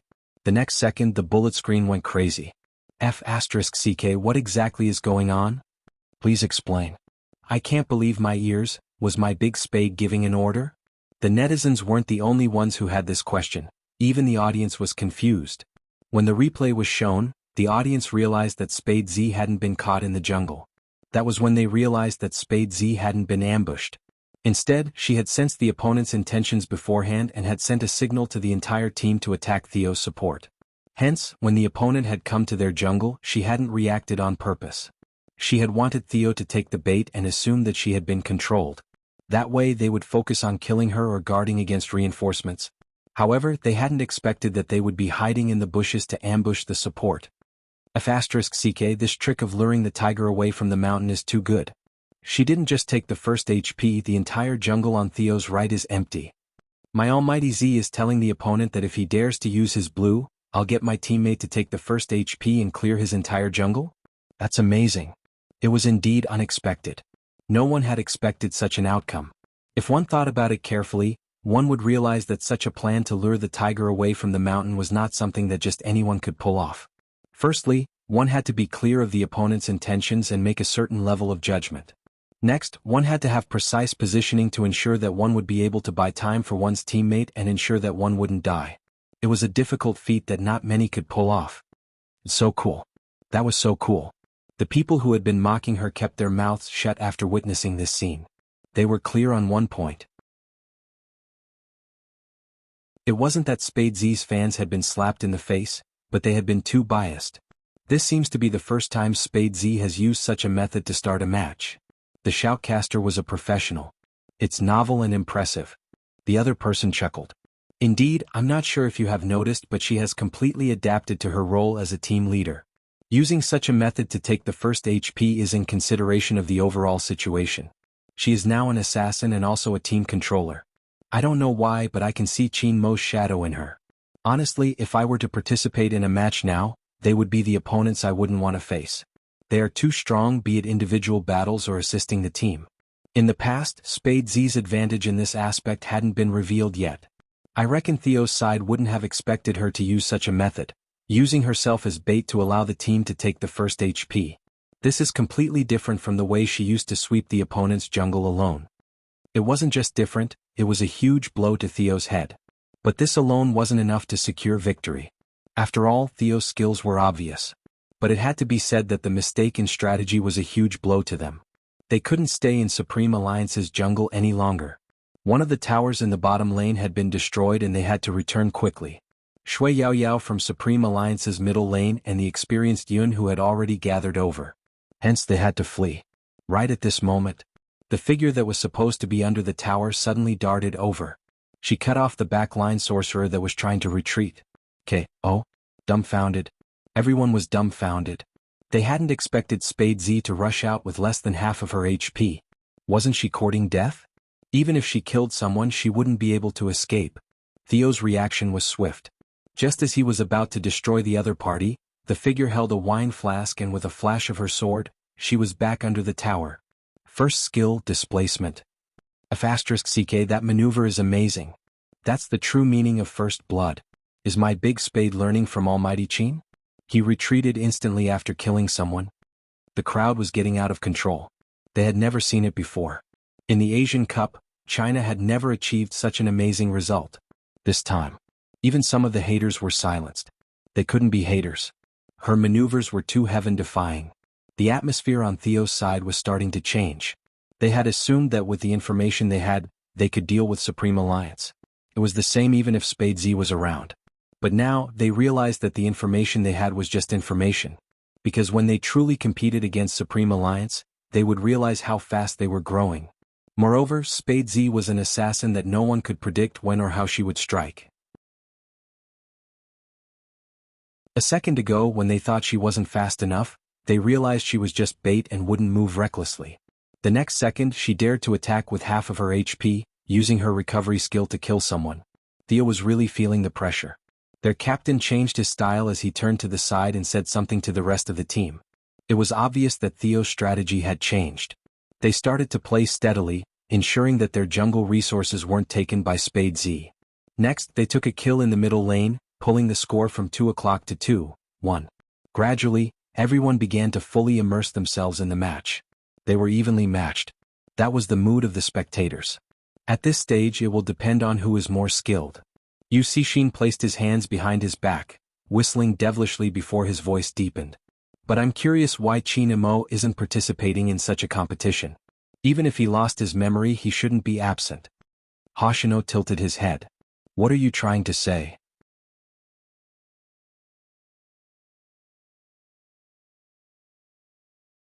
Chapter 1347.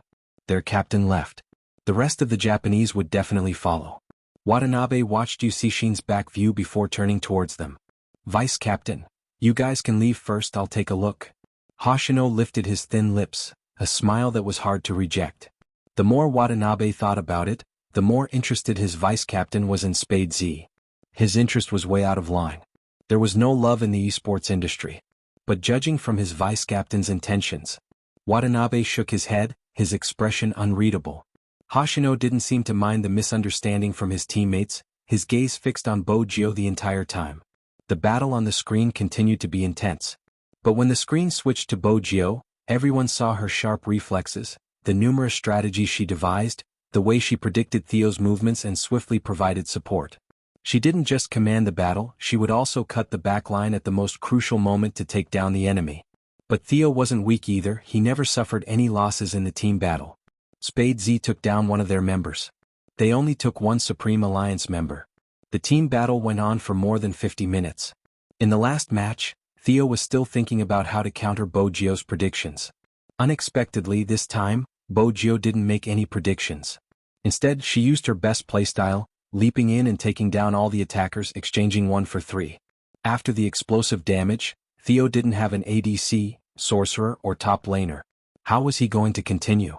Supreme Alliance pushed forward, destroying Theo's Crystal City. The screen zoomed in. Everyone saw her removing her headphones, wearing a dress as she picked up a bottle of mineral water. They won. She wasn't just the assassin, she was also the leader of Supreme Alliance. Everyone knew very well that this last exchange of 1 for 3 was worth it. It was just like Almighty Qin's thinking. Soon, everyone's results appeared on the screen. Spade Z the MVP of the match. Many Negroes were speechless at this moment.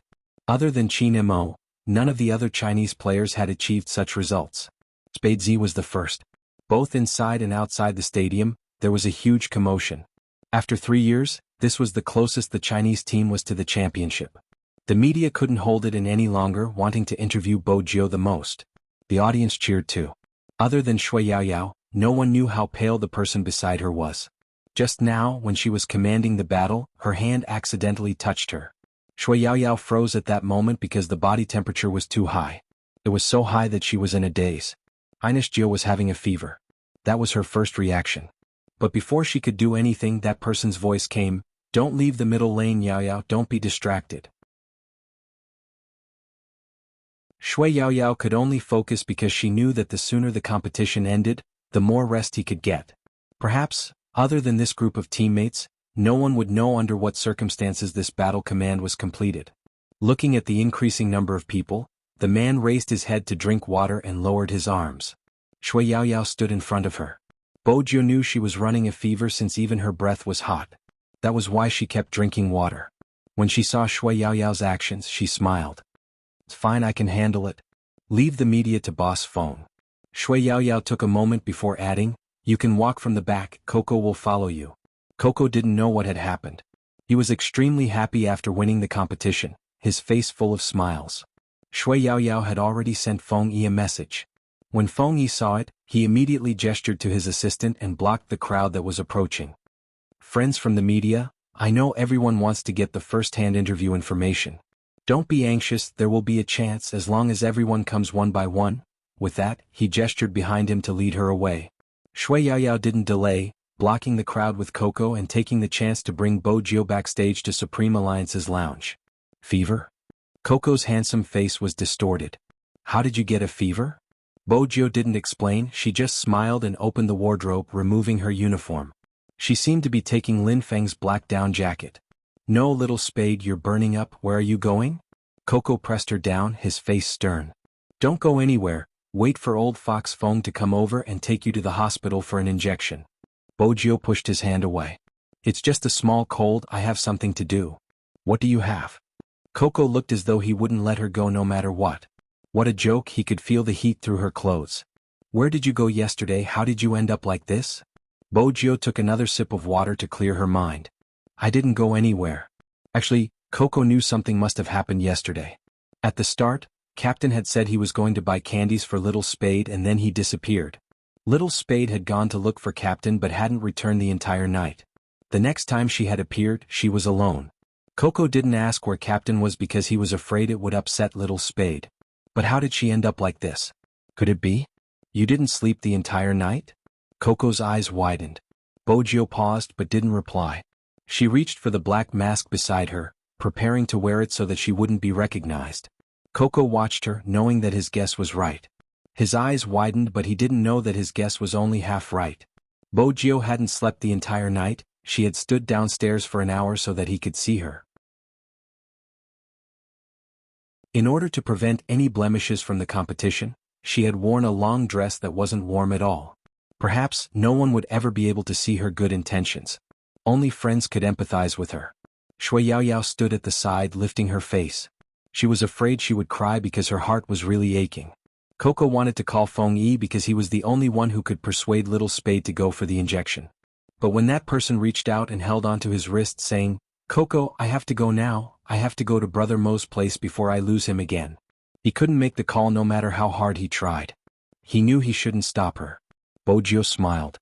With the mask on, only her dark eyes could be seen. The long black down jacket covered her figure perfectly. She wasn't acting out a drama, Bo Jiu knew she had to get better. But the more she walked, the heavier her breathing became. It was only when she stopped that she realized her body couldn't handle the high fever. Gradually, the voices in his ears became indistinct. All he could hear was more and more noise, as if the media had barged in. At this moment, she heard a voice from the other side. Hoshino. It's Hoshino, why is he here? Hoshino glanced at them, reaching over with one hand, silently tossing a bottle of medicine over. Bo Jiu caught it, watching as he stood there, intentionally shielding her. She turned and walked towards the emergency exit. The media wasn't aware of her actions since Hoshino was a hot topic. All their attention was on his face. Hoshino smiled faintly as he answered the reporter's questions. When Feng Yi walked over, he nodded, stuffing a hand into his pocket, brushing past him. Feng Yi was a smart man, he could tell with one look that Hoshino had taken over his job. The two of them walked towards the lounge together. When there was no one around, Feng Yi said, "Thank you." Hoshino paused, breaking into a smile. "It's nothing. From the information I received, Hoshino isn't someone who would do such a small thing." Feng Yi was indeed the smiling prince. Hoshino was still as elegant as ever. "It seems like Boss Feng's information is wrong, I'm a caring person. Besides, I'm looking forward to tomorrow's competition, I wouldn't want my opponent to be held back by such trivial matters." "Just an opponent?" Feng Yi didn't beat around the bush, going straight to the point. Hoshino lifted his lips. "Seems like everyone knows I like C. That's right, she isn't just an opponent, she's my family." "Family?" Feng Yi didn't understand. He had assumed that Hoshino's actions were all because of love. But the moment he said the word family, Feng Yi wasn't sure. At the same time, in a building in the west of the city, Fan Jia started the countdown. There were 4 hours left. The person in front of her belonged to her. But there was something that made Fan Jia frown. Since this morning, he had been standing in front of the window without saying a word. No matter what she said, he would only reply with 1 or 2 words. Sometimes he wouldn't even speak. Fanjia hated this situation. The more she thought about it, the more she realized why he was standing there. Who was he looking at but didn't see? She clenched her fists, testing his reaction again. She could tell that he would do everything she said. Fanjia was happy again. Just as she was about to leave, she saw him looking out of the window. There was actually a taxi parked there. The person who got out of the taxi was wearing a knee-length black down jacket. He raised his head and looked in their direction. Then he strolled over to the Lamborghini that he had never driven away before. Fanjia didn't know it was her at first. But she noticed the glint in Qin Mo's eyes the moment she appeared. Fanjia was really jealous. She was standing right in front of him. But he didn't even look at her. She had assumed that was his personality. But now it seemed like it wasn't enough? Then she would end everything prematurely. Fanjia's gaze darkened, meeting the figure outside the window. Bojio wasn't aware of the situation upstairs. She couldn't keep standing outside since she had to consider her health. Hence, her first reaction was to get into the car. When little Blackie heard her voice, he immediately said, "Master, your little vixen is still upstairs, she hasn't come down. Don't worry." Bojio felt much more at ease after reaching here. But now, she wasn't worried about the Almighty leaving. Instead, she was worried about the time. The time was getting closer and she couldn't think of a better way to help the Almighty regain his memory. If Bojio tugged open her collar, leaned her head against the steering wheel and drank a fever pill. But even then, the AI system in the car detected her high body temperature. Little Blackie's voice rang again. "Master, the report shows that your stamina has reached its limit. As the Fifth Avenue's racing god, I have to use my professional knowledge to inform you that you need treatment. Oh, why isn't Grandfather Butler around? If he was around, he wouldn't allow you to act so recklessly." Bojio didn't reply, maintaining her position. Little Blackie started to panic, flashing its lights continuously so that someone could see it. It was sending a signal. Upstairs, Chinamo stood in front of the window. He had thought that after that person appeared, he would soon see that face that made him feel peaceful for some reason. 5 minutes passed, but she was still in the car. Chinamo tapped the side of his long legs, feeling uneasy. He wanted to head downstairs. Fanjia noticed the change in his emotions, chuckling lightly. "Brother Imo, where are you going? Who's going to protect me after you leave? They are still watching me. The moment you leave, I don't know if there will be snipers shooting." These words were indeed effective. Because Chinamo had one hand in his pocket and he stopped there. But his heart and actions were far apart. It would definitely hurt. The moment Chinamo paused, his chest felt as though it was being torn apart. He leaned against the wall, his fingers gripping the amulet, as though that was the only way to alleviate the pain. Seeing this, Fanjia wanted to take the chance to take the amulet away. She hated this amulet to the core. Besides, this was Chinmo's weakest moment. The last thing he relied on was gone. He probably wouldn't be paying attention to Z like before. With this thought in mind, Fanjia reached her hand out and added a voice message. "Brother Imo, are you feeling unwell? I know this is a gift from me and it's very important. I'll keep it safe for you. You'll break it." Chinmo's eyes turned bloodshot. He wanted to move his hand several times, but there was always a voice telling him not to hurt the person in front of him, to protect her. That voice was like a curse, imprinting itself in his mind. Fanjia saw this and knew that the last step of the hypnosis was about to be completed. She smiled, wanting to take the amulet away. But just at the moment when she let his hand leave the amulet, he was shocked. She didn't know why his hand was raised. There was a tearing sound.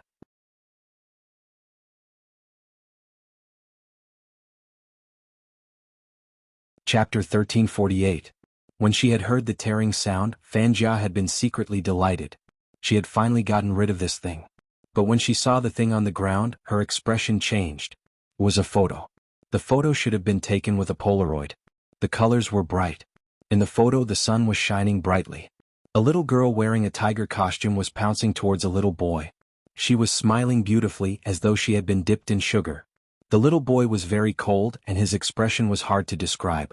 However, he reached out and held the little girl's waist, as if he was afraid that she would touch him, or afraid that she would fall on her own. Even the corners of his mouth were slightly pursed, but it was not because he hated her, but because he felt a little helpless. His eyes were filled with tenderness. It was easy to think of an ancient Chinese poem.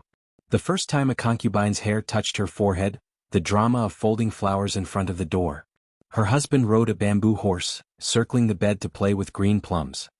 In reality, this wasn't the main point of the photo. Under the photo there was a beautiful sentence written in block letters. If God exists, I hope this idiot wearing a tiger costume can live a peaceful and happy life. So this amulet, from the day he had gotten it, hadn't been for him to pray for his own blessings. All these years, the treasure he had kept with him was for another person's blessings. In that instant, Fanjia was filled with hatred. Her first reaction was to destroy the photo. But that slender, fair hand was one step ahead of her, pressing down on the photo, allowing her to raise her leg and step on his index finger. Fanjia had used a lot of strength. It was impossible for it not to hurt, but Chinemo didn't even blink. His handsome side profile was still in the dim light. It was as though the little girl in the photo was the only thing left in his eyes. His fingers slid down the tiger hat on her head, and something in his heart seemed to melt. He could almost hear the sound of a lock being unlocked. He was most afraid of losing this person. The scene in the photo seemed to have been imbued with a sense of perspective. Scene after scene it flashed across his mind. She pounced over and hugged him. "Momo, how much for a kilo? I'll buy you." She refused to go home and sleep, hugging her little keyboard. "This is my favorite toy, I'll give it to you. Let me sleep for one night, just one night." She was very obedient when she laid on his bed. It was hard to imagine that someone as troublesome as her would be obedient. She would always lean over in the end. "If I hug you, you won't want to go back to China anymore. Yeah, what I mean is, you don't have to miss home so much." He had fallen sick, but even his grandfather hadn't noticed.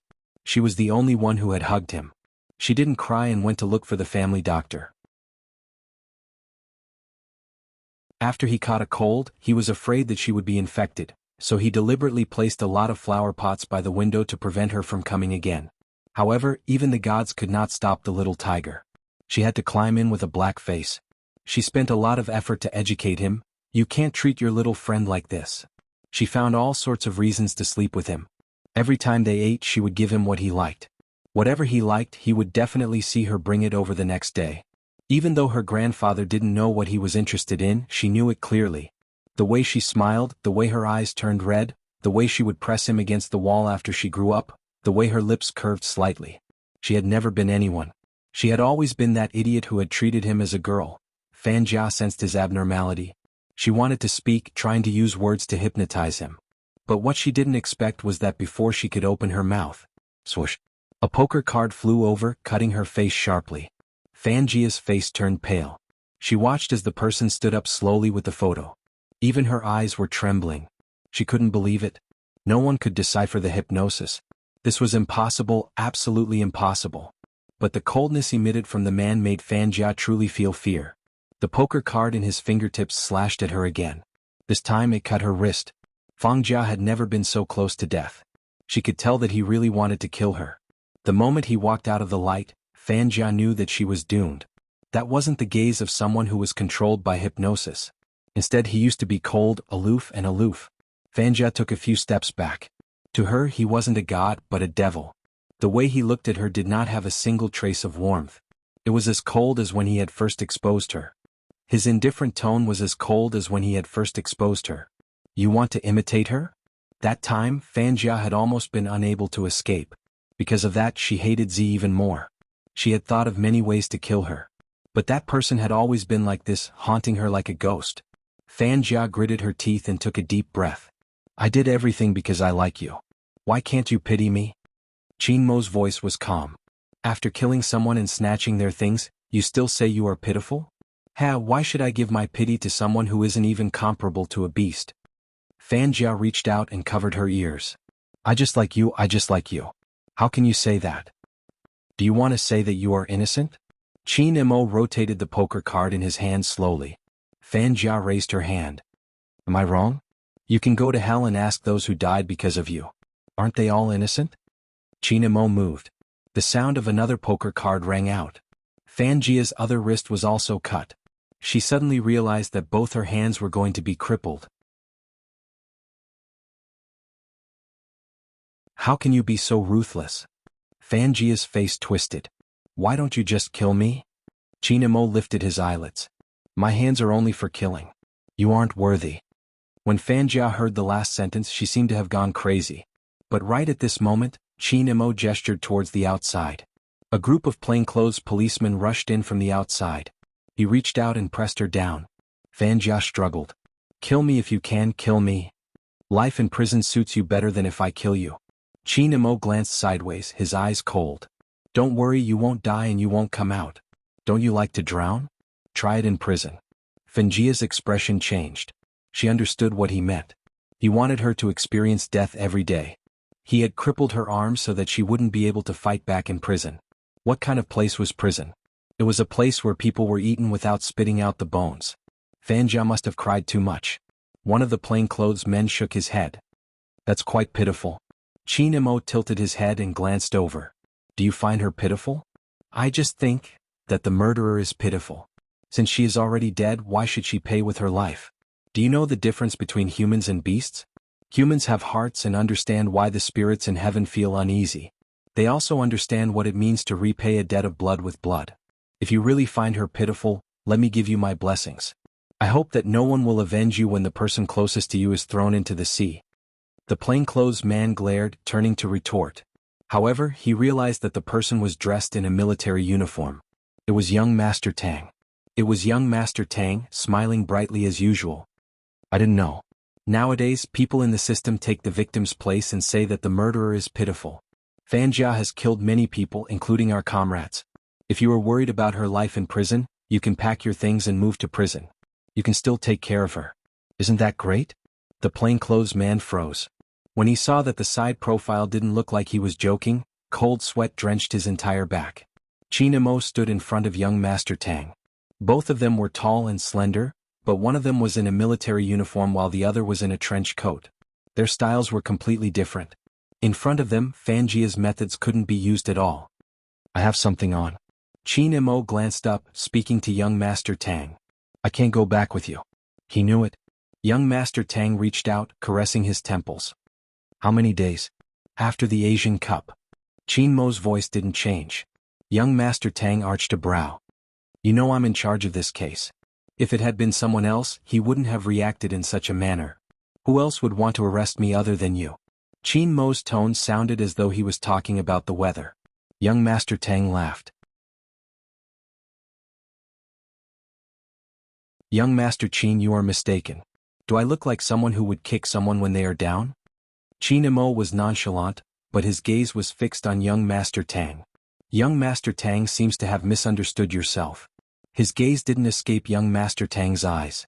Besides, Qin Imo didn't intend to hide it. Forget it, just treat it as my gift to Zi's dowry. Young Master Tang moved to the left and opened up a path. At the same time, the plainclothes officers also put away their guns. Fanjia didn't want to be locked up in jail, she would rather die. But there was always reincarnation. Just like what young Master Tang had said, someone had to do something for the souls who had died unjustly, for those who had their possessions taken away to receive justice. Of course, selfish people would always find excuses for themselves. They would distort the truth and lie. When they were young, they would claim other people's possessions as their own in order to gain attention. When they grew up, they could live with a clear conscience even after causing someone's death. Anyway, they would be forgiven after a long time. Anyway, there would be a whole bunch of people who would offend them. But similarly, in this world, there would always be a group of people who knew to be in awe. Just like what Mandela had said, if the sky was dark, they would survive in the dark. If they didn't have the strength to shine, they would curl up in the corner. Don't defend the darkness just because you are used to it. Don't be proud of yourself. Don't mock those who are braver and more passionate than you. We can be as lowly as dust but not as twisted as maggots. The sky would always brighten, no matter how dark it used to be. In the past, Bojio wouldn't have believed this. Because when she was alone, it was too hard.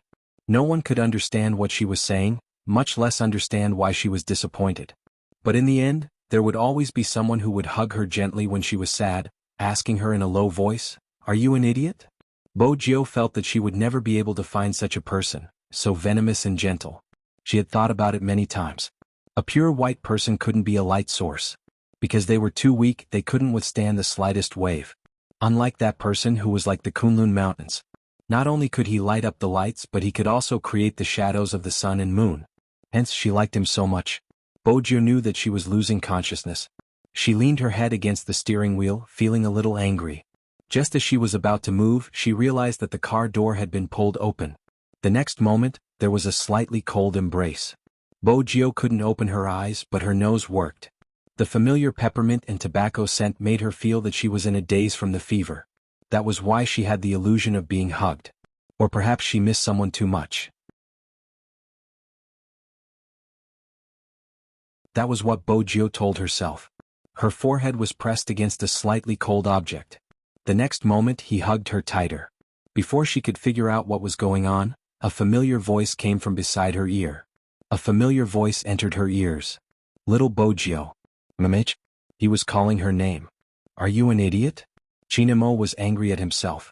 Since he had regained his memory, of course he knew why she had such a high fever. He leaned forward and touched her forehead. His chest felt like it was being burned by the temperature. Bojio frowned. She didn't want to be called an idiot when she was sick. Besides, was it really the Almighty? No matter how she thought about it, it didn't seem possible. With that thought in mind, she wanted to move. However, someone was one step ahead of her and pressed her hand down, trapping her in a warm embrace. As if afraid that she would be frozen, the person pulled her hand and stuffed it into his clothes. Her palm was pressed against his skin, and her fingertips were no longer cold. Bojio didn't see his face. She didn't know that the high and mighty young Master Qin was using such a method to warm her up. The only person who knew was the Lamborghini little Blackie. It really couldn't see anymore. What surprised it was that the devil usually looked cold and didn't smell like a human. He actually used such a method to warm up his master. It must be cold outside.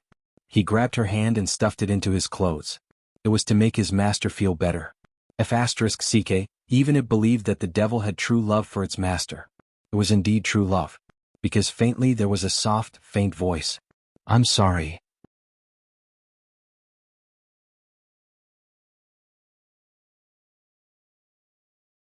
Chapter 1349.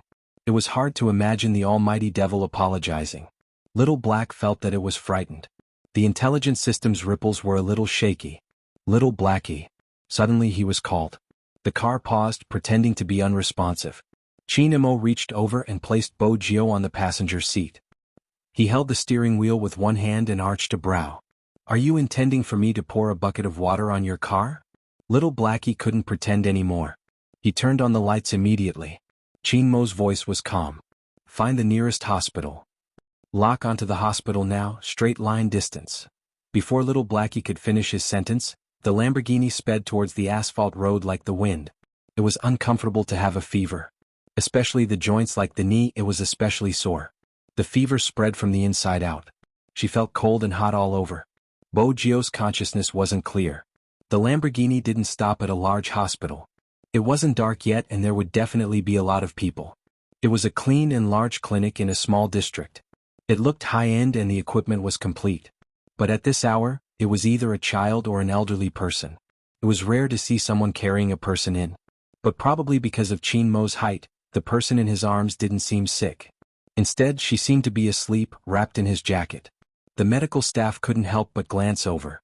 After all, they might see handsome people occasionally, but this was the first time they saw someone with such an aura. He was cold and aloof, but he was very polite. But what was surprising was that ever since he entered, he hadn't put the person in his arms down. He even took the thermometer from the nurse and turned to take the youngster's temperature. 39 degrees, the fever is quite severe. The nurse glanced at the thermometer. It's best to do a blood test to see if there's any inflammation. Chinamo replied. He carried Bojio and walked to the window on the second floor. During the blood test he had to give her an injection. But Bojio refused to extend her hand. Chinamo looked at her furrowed brows, kissed her palm and said, "Be good." That familiar voice probably had an effect. Bojio loosened her grip and the blood test was successful. The nurse took a look and said, "He needs an intravenous drip. The patient has a history of asthma. Is there any medicine for allergies?" "No," Chinamo replied, not forgetting to place his hand on Bojio's forehead as though he knew it would make her feel better. When the nurse saw this scene, she really wanted to take a picture of it and send it to her boyfriend so that he could take a good look at it. When dealing with handsome people, the nurse's tone would definitely be very good. Your bed number is 0271. Here is the doctor's prescription list. I'll go over after I'm done. Chinamo thanked her. His back view was still so captivating that people couldn't help but stare. The medical staff all gathered together. Who is this? You're not from this district, right? Why haven't I seen you before? I don't know. I think he's even more handsome than a celebrity. Too good looking. It's a pity that he's already taken. It was not hard to hear the regret in his voice. Chinamo acted as if he hadn't heard anything and walked into the ward. No matter how high-end a clinic was, it wouldn't have its own ward. There were 2 beds in one ward. The bed inside was already occupied. It was a little boy who was immersed in drinking yogurt. His mother was nowhere to be found. She was lying on the bed and receiving an intravenous drip. Chinamo leaned over and placed the person in his arms on the other bed. Only then did the medical staff clearly see the face of the person he was holding. They were momentarily stunned. The face was so beautiful that it was hard to tell whether it was a man or a woman. Because of the fever, there was a faint flush on her cheeks. It was rare to see such a beautiful woman when she was sick. However, they could still see that she was extremely uncomfortable. Her thin lips were slightly dry and her hair was stuck to her forehead. Her brows were still furrowed. The nurse brought the medicine over for the intravenous drip. She didn't understand why such a beautiful person wouldn't cooperate with the needle. Chinamo saw it and turned his body, allowing Bo Jio to lean into his arms. Then he lifted the person's right hand. "Be good, you'll recover." The nurse was amazed. It wasn't her imagination. It seemed that the sick woman would only lower her guard in front of her boyfriend. However, she had been in the clinic for a long time and rarely saw such a patient boyfriend. Honestly, this was the first time she had seen such a patient. The little boy, who was also suffering from the flu, had been watching from the side. Coincidentally, his mother came in. He sat up straight and leaned over. Mom, that big brother's coaxing tone is similar to yours." The little boy's mother felt that her spoiled child was hopeless. She knew that the man beside her must have heard it.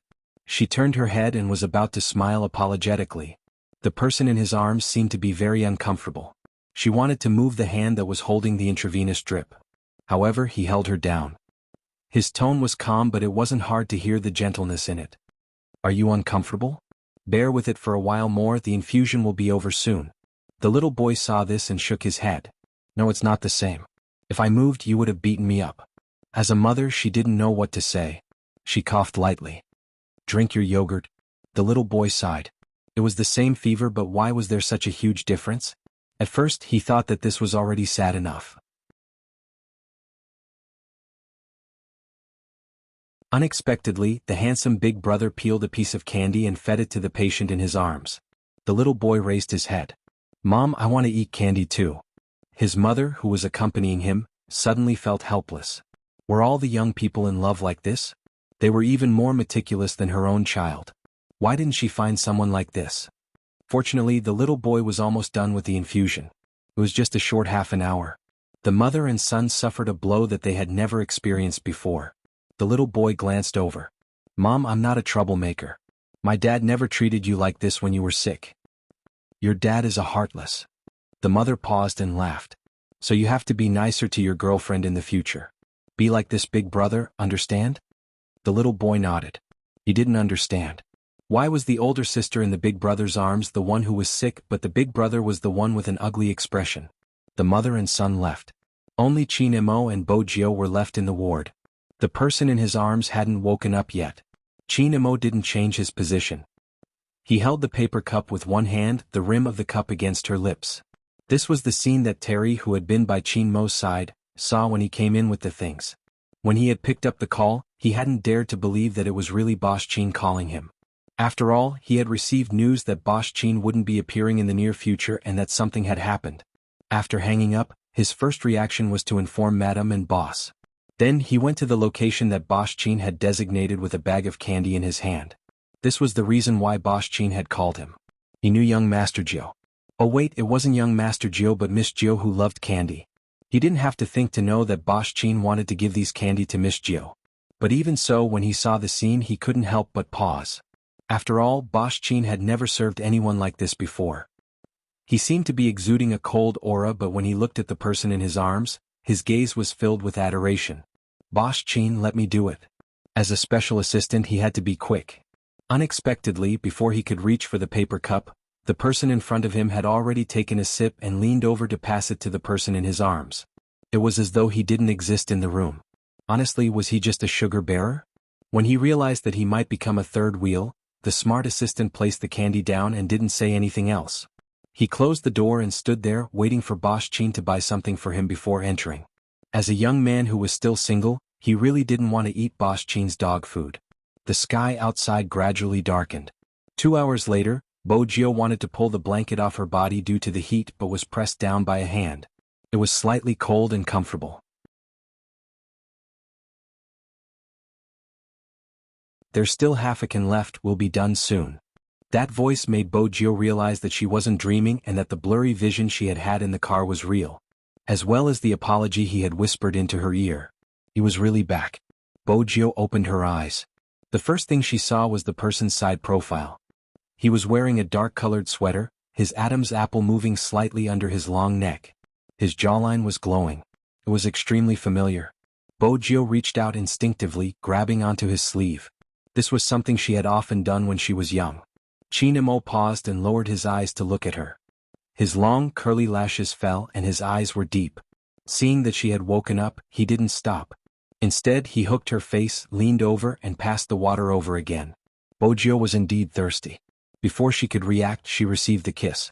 The sweet warm water touched her lips, the faint fragrance of the man's arrogance passing over. It was slightly cold and soft, like touching ice cream. It melted in his mouth and tasted sweet. This was the feeling she had every time she kissed the Almighty. It was an addictive feeling. It was a pity that he wasn't kissing her, he was feeding her water. He left after a touch. Bojio was disappointed. Just as she was about to use her seduction skills, he opened his palm, revealing a pile of sweets. Pick one. Orange-flavored. Bojio pointed at one of the sweets. She watched as his slender and fair hand peeled it open and fed it to her. After savoring the taste, she glanced up.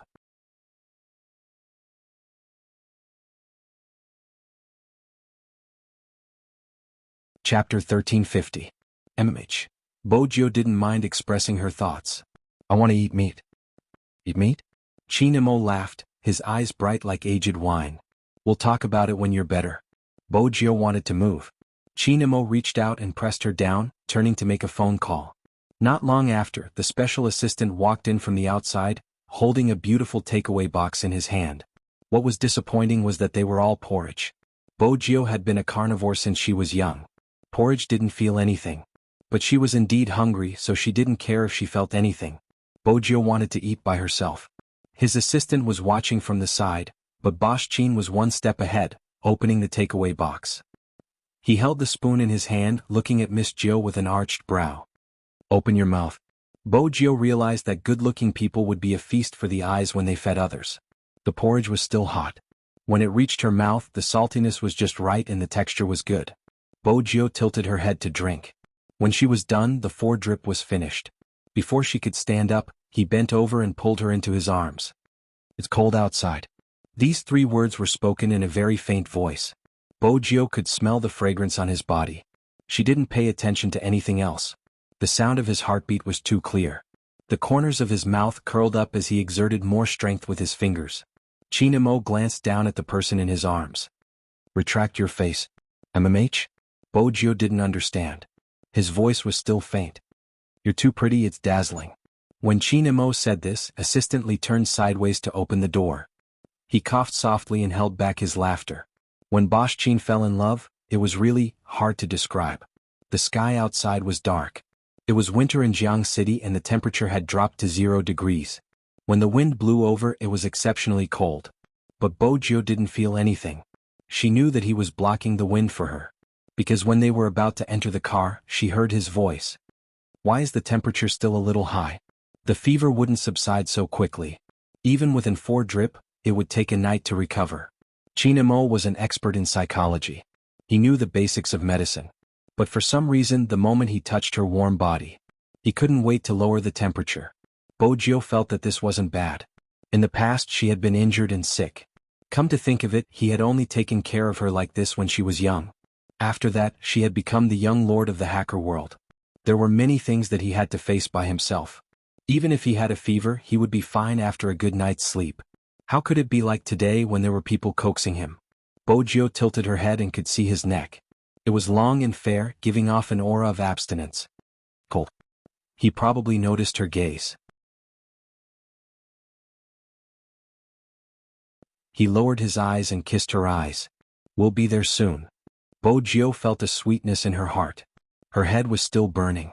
She didn't know that Chinamo was recalling his childhood memories. She just felt a sense of familiarity rising in her heart, but she couldn't put her finger on it. It was probably because he had taken good care of her. Moreover, the Almighty actually didn't bring up her dark history when he lost his memory. From this point of view, having a fever wasn't bad either. Perfect. In the end, she was still too naive. The Almighty's next sentence was, "When we arrive, I want to hear how I fell in love with you at first sight and how I pursued you."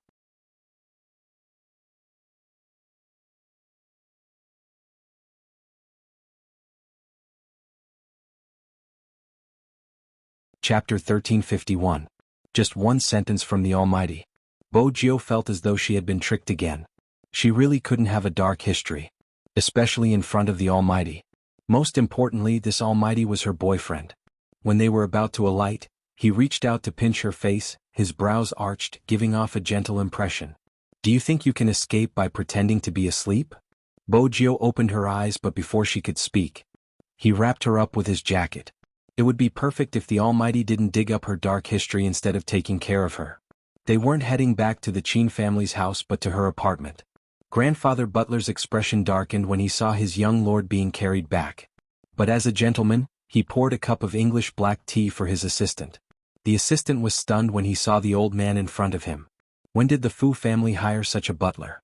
He thought he had a good aura, wearing a suit every day and helping Boss Qin settle all matters.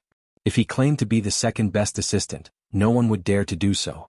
But this person in front of him wasn't just wearing a suit. More importantly, his clothes were spotless. Even the way he looked at his pocket watch was perfect. From the tea set to the pastry in his mouth, it was so exquisite that it shocked him. Such a beautiful thing definitely wouldn't taste good. With this thought in mind, the assistant placed a piece of pastry into his mouth casually. As a young man, he had been fed dog food for an entire day. Shouldn't he eat something to fill his stomach? How could it taste so good? The assistant's eyes widened in that instant. Looking at Grandpa Butler, who had been extremely elegant from the beginning to the end, he suddenly felt like he had lost. No wonder Boss Qin didn't bring Miss Jiu back. The assistant wasn't aware of the other reason. Qin Mo knew that with Grandfather Butler's medical skills, it would definitely be good for her. Bo-Jio was lying on the bed, accepting the Almighty's water. She was about to do something to distract the Almighty. It was better not to talk about how he had wooed her. Perhaps it was because of her dark history or the slight fever. Bo-Jio's face was slightly red. To show that she was obedient, she sat down as if she had done something to redeem herself. She drank whatever Qin Mo fed her. Even though she didn't like to drink water usually, she drank half a cup in one go. Then, she looked at the desert god as if she was asking for praise. The desert god did not react. Bo-Jio drank another half cup before looking up. The result was the same. "Looks like I can't escape." Bo-Jio thought for a moment. If she didn't kiss and coax the Almighty, she would be able to get away with it. She didn't expect that before she could speak. He reached out and picked up a photo by the bedside. When he lowered his eyes, it was impossible to see any expression on his face. That picture had appeared in the castle before. Because of this photo, the cold aura emitted from the Almighty's body was still vivid in his mind. Instinctively, Bo-Jio reached out and took the photo. She seemed to be muttering to herself and explaining, "Why is this photo here? It must be Grandpa Butler who did it." After saying that, he turned around, pulled out the drawer and put the photo into it. Now that the Almighty had gotten rid of the hypnosis, he should be rather weak. She would tell him about the photo after he calmed down. As a domineering CEO, she had to be considerate. After Bo-Jio put the photo away, she smiled at Qin Mo and leaned against him suavely. Qin Mo lowered his lids and looked at her casually. He fed her another mouthful of water. "It's not surprising that you did it. After all, she is your childhood sweetheart." Bo-Jio drank the water nervously. After swallowing, she coughed lightly. "It really wasn't me." This time, the Almighty had indeed wronged her. She didn't have time to set up the photo. Ever since the hypnosis had been planted on the Almighty, Bo-Jio had been thinking of ways to make him stay. Even though the Almighty had always called her sugar boy, Bo-Jio could sense the playfulness behind it. It seemed as though he would leave once he lost interest. Of course, that was just her facade. But it was this facade. Bo-Jio couldn't even coax little Princess Qin back then. Why would she take the photo out? Grandfather Butler was different. From a medical point of view, hypnosis would usually be related to memories that people weren't willing to face. Because they weren't willing to face it, it would create a psychological weakness and seal off certain things. Hence, Grandfather Butler would try any method to evoke Qin Mo's memory. Bojio understood this logic. But the Almighty's rejection of her, his childhood sweetheart, had been too obvious. Now that she had a dark history, she had to avoid these minefield topics. Chinamo could read her thoughts. He lifted his thin lips and pulled the drawer open. What? Do you think I'll be jealous? Why would you? Bojio laughed. Aren't you going to eat it? Chinamo replied slowly, What's there to eat? Bojio. No matter how she thought about it, he didn't mean it. It was probably another trap. Bojio didn't want to fall for it. She wanted to create a topic to trap the Almighty. She pushed the drawer back. Brother Imo, after what you said, I thought about it. I agree that my childhood sweetheart is a little scheming. For example, he never allowed me to play with others. Now that I think about it, he might have been jealous. I was young back then and didn't understand it all. After she was done, she waited for the Almighty to agree with her point of view. After all, according to the Almighty's personality, not only would he agree to it, he would also calmly advise her to stay away from such people and so on. But why was he so quiet?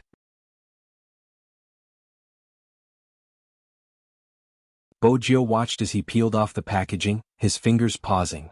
She arched a brow. She was about to eat. Why did the Almighty suddenly stop? Before she could figure it out, Chinamo sat down. Chinamo sat down, his thin lips slightly curved as he asked her, Do you want to eat? The Almighty was tempting her with his beauty again. Bojio waited for him to feed her. Unexpectedly, the man smiled, raised his hand slightly, and threw the candy that was originally meant for her into the trash can beside him. Bojio, since you're having a fever, eat less sweet things. Chinamo arched a brow. He exuded an aura of abstinence. What he said sounded very reasonable. But he had fed her a lot of candy previously. Bojio didn't know how she had offended him. She sat there in confusion. He turned and covered her with the blanket. His voice was calm. I heard that the purest feelings happen when you're young. Bojio knew he was trying to knock her down. In the end, it was because of that photo. She replied immediately, What do you know when you were young? Chinamo tapped her wrist. You don't want to talk about your childhood? Bojio nodded. It was mainly because you would get jealous. Chinamo chuckled. His slender and fair hand was still tapping her wrist.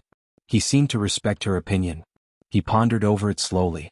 The light landed on his chin. Let's talk about how many people you have chased and how I fell in love with you at first sight? Bojio. This wasn't even as good as the previous topic. Bojio wilted. She leaned her head against Chinmo's chest, her gaze wavering. Brother Imo, my head hurts. Do you think I'll believe you? Chinmo smirked. Bojio didn't reply. Even with the Almighty's words, he reached out to caress her head, his voice gentle and soothing. It was easy for her to relax. If it wasn't for another sentence. Aren't you going to bring the photo? Bojio would have remained motionless. I'm not doing it anymore. It looks good. Why aren't you doing it? Chinamo was nonchalant. When he felt the warmth from her body, he peeled another piece of candy. It's good to reminisce about the past at the right time. Bojio didn't move. You said it so generously, I almost believed you. It's in the drawer. Bojio felt that this was a battle of wits and bravery. She didn't relax at all. It was time to give her the candy. Unexpectedly, he smiled again. The same thing happened. This time he didn't throw the candy into the bin. Instead, he ate it himself. Bojio, was it so hard to eat candy nowadays? Besides, he had clearly been feeding it to her.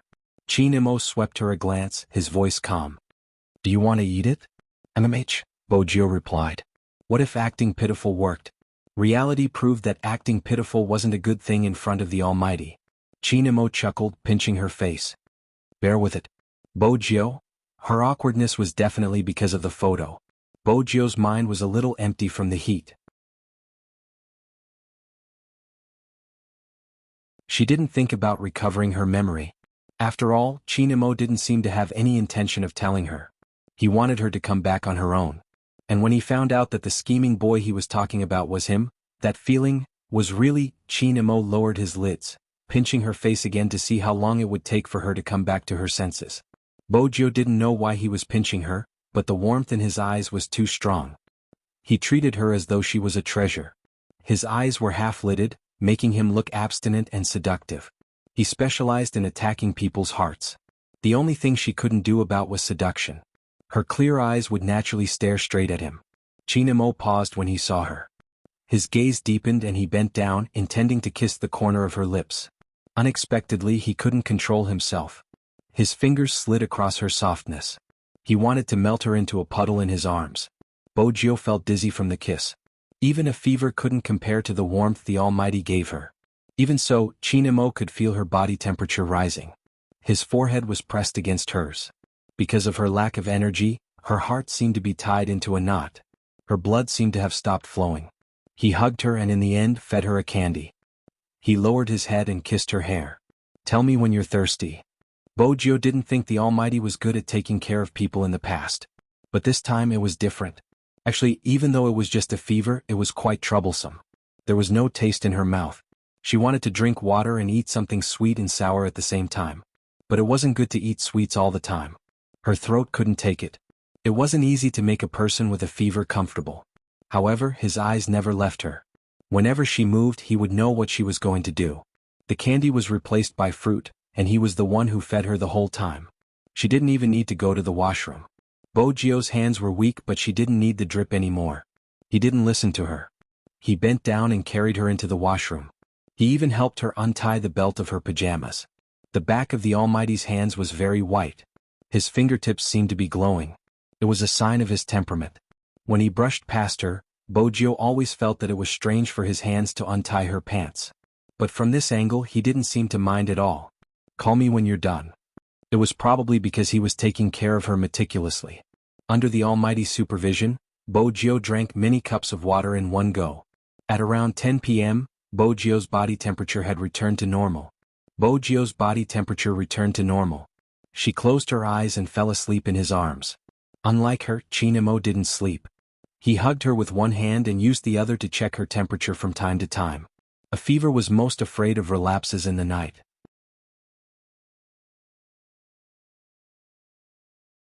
Everyone knew that.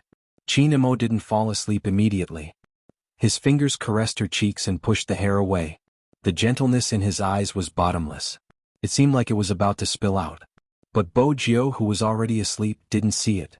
Otherwise, she would have felt that the look in his eyes was very familiar. Grandpa Butler stood outside the door.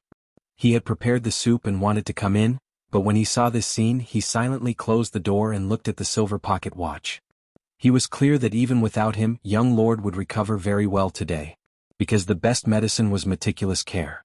In this aspect, no one could compare to the young master of the Qin family. Bojio slept comfortably. She couldn't help but rub her face against the warm cotton. She didn't know it wasn't a pillow but the sleeping shirt Chinemo was wearing. The moment she moved, Chinemo would open his eyes and look at her to check her temperature. In the end he couldn't take it anymore. He pinched her face. "I've given you so many hints but you still haven't guessed the answer. Little Bojio, it isn't wrong to call you an idiot." Bojio seemed to be dreaming of something good. Her lips were still half raised. Her mouth was slightly open and there was moisture coming out. Chinmo's gaze deepened. He turned sideways and placed the photo back in its original position. The night sky was getting darker. The netizens weren't sure what was going on. Their focus was on the competition. After the match between Supreme Alliance and Theo, they saw hope. At the same time, they realized that Supreme Alliance wasn't as good as the Japanese.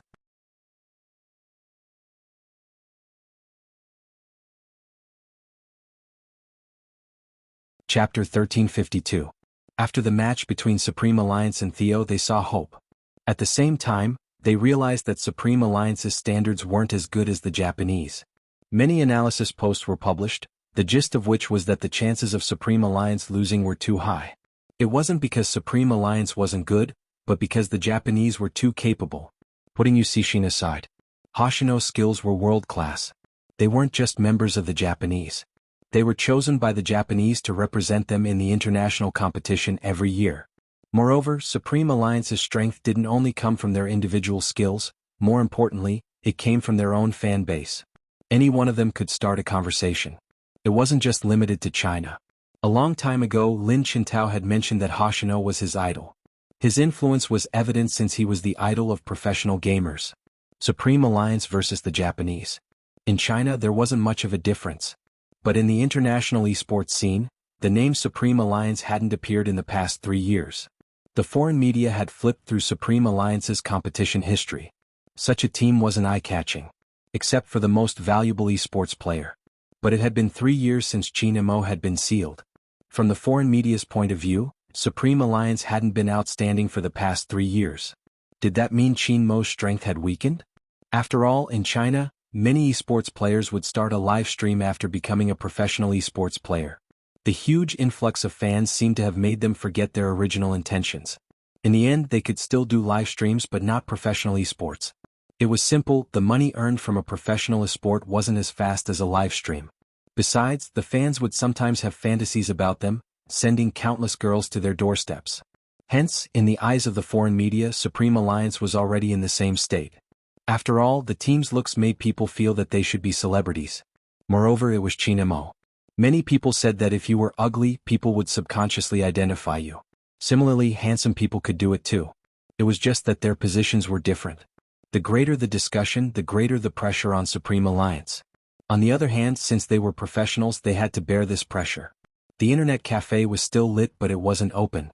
Yin Weiyao had a cigarette in his mouth. Just as he was about to go to bed, he heard someone knocking on the door. He pulled the iron door open and saw 3 people standing in a row outside. Shui Yaoyao, Coco and Feng Shang. Perhaps it was because it was almost the holidays, the atmosphere outside was especially strong. The atmosphere of Christmas was everywhere and it was snowing.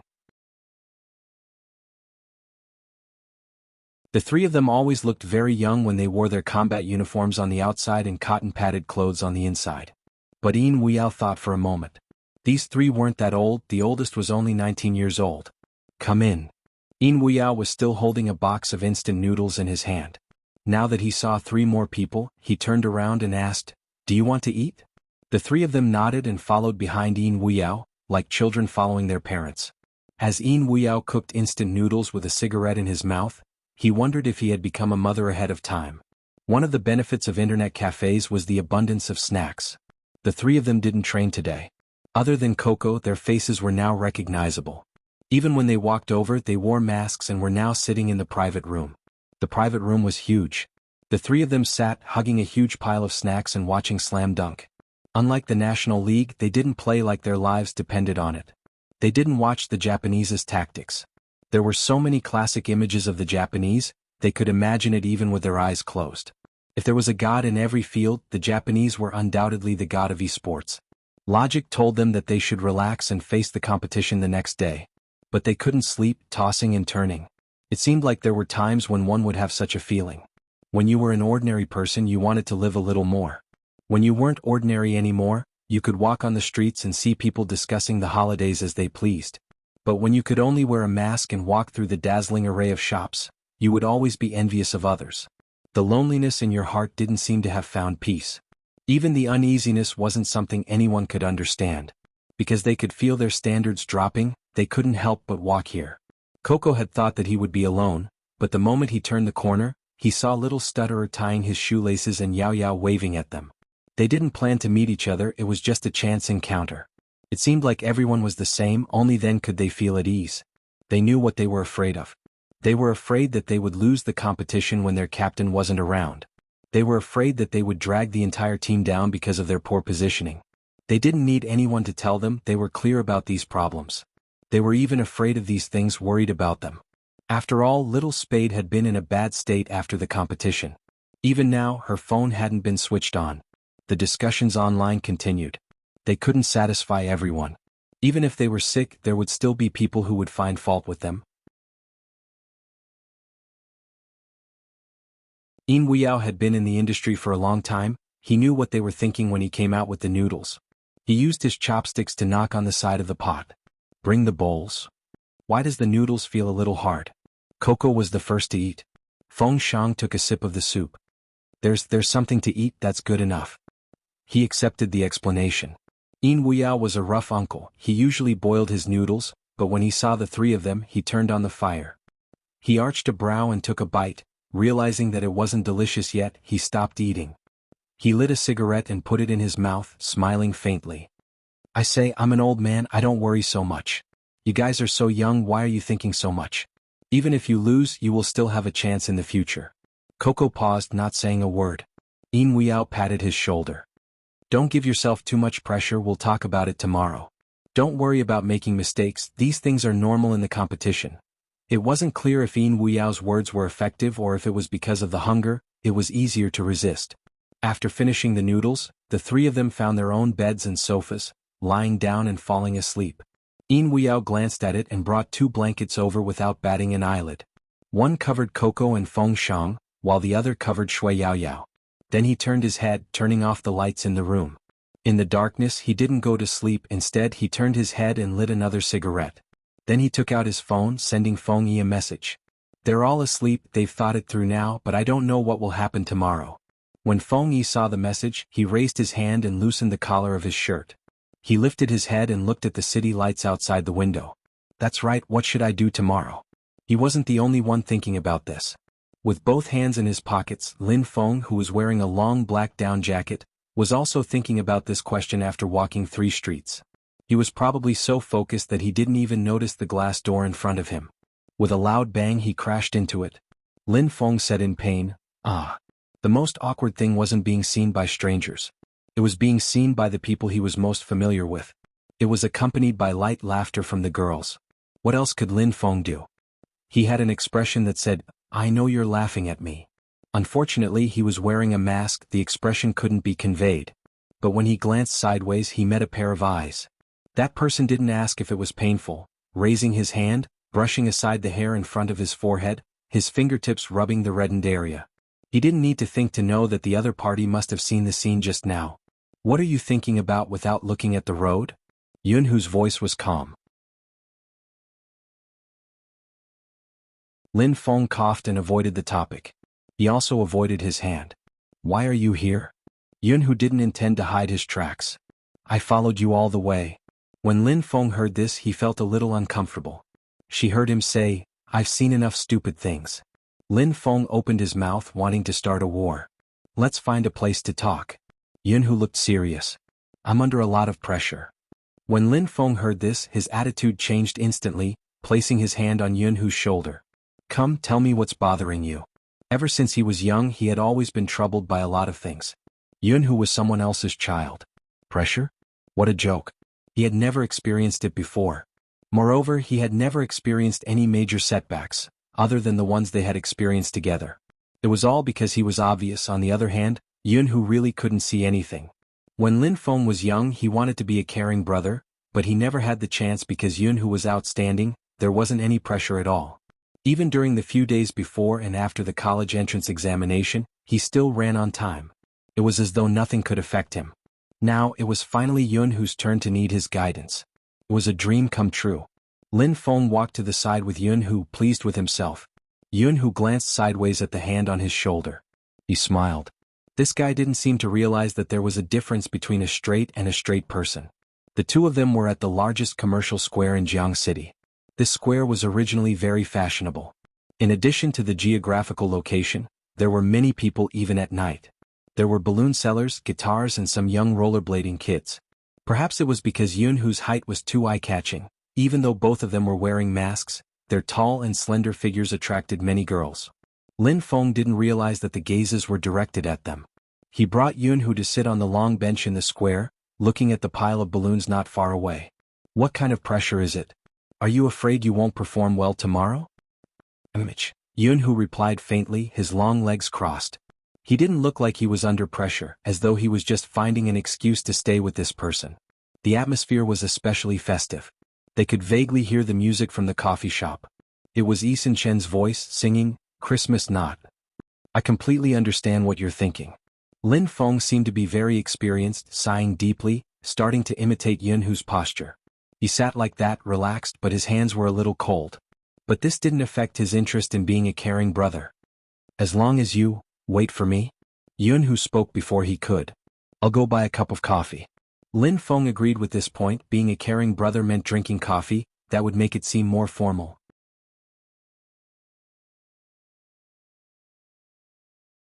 There was a coffee shop nearby, it sold quickly. But that wasn't the main point. The main point was that after Yunhu brought 2 cups of hot coffee out, Lin Feng sat on the long bench, watching the heat in his hands. When he reached out to take it, he heard a sentence from the side. "Look at how good my boyfriend is, he's a guy, he knows it's cold, he's buying a cup of coffee, but you don't know how to buy it for me." Lin Feng, boyfriend, a guy, buying coffee for him, one could imagine what his expression was like. Yunhu was very natural. "Help me." "Oh." Lin Feng thought to himself, the girl who just walked over was definitely a Fujoshi. A Fujoshi would look at anyone, but this had nothing to do with him. Unexpectedly, before he could take the coffee, another voice floated over. How oppressive. It's fine if you wear couple outfits out, but you're actually sitting outside drinking coffee. Wearing couple outfits? Lin Feng tilted his head, glancing at the long black down jacket on Yunhu. Girl down jackets for boys are all the same. Take a closer look, there is a difference. How can this be a couple outfit? Awkward. Even the naive Lin Feng felt awkward. It showed how many people were watching. He couldn't drink this coffee no matter what. After all, he had to remove his mask to drink coffee. If he and Yunhu removed their masks, by then who knew what kind of topic it would bring. Hence, Lin Feng didn't think much. He stood up with the steaming hot coffee between them. Let's go, we'll talk when we get back. That was his original plan, but who knew that he might have stood up too abruptly. The cup of coffee in his hand slanted to the side, scalding him and throwing it out. Lin Feng wasn't the only one who didn't expect this. Even Yunhu hadn't expected it. There were coffee stains on his pants. Because he was usually too neat, he seemed slightly disheveled. From that angle, it seemed as though Lin Feng was worried about what others would think. He wanted to reject Yunhu's coffee but didn't know how to. A sense of alienation suddenly burst forth.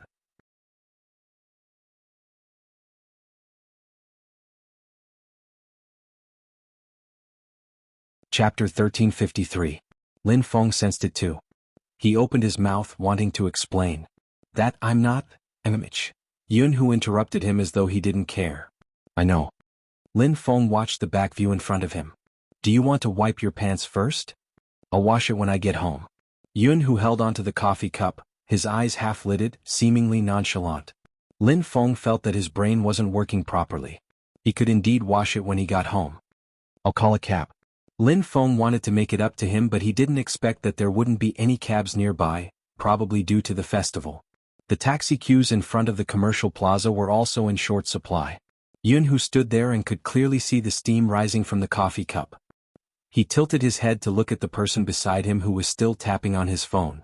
The snowflakes fell on his fingers, melting bit by bit. It was cold just looking at him.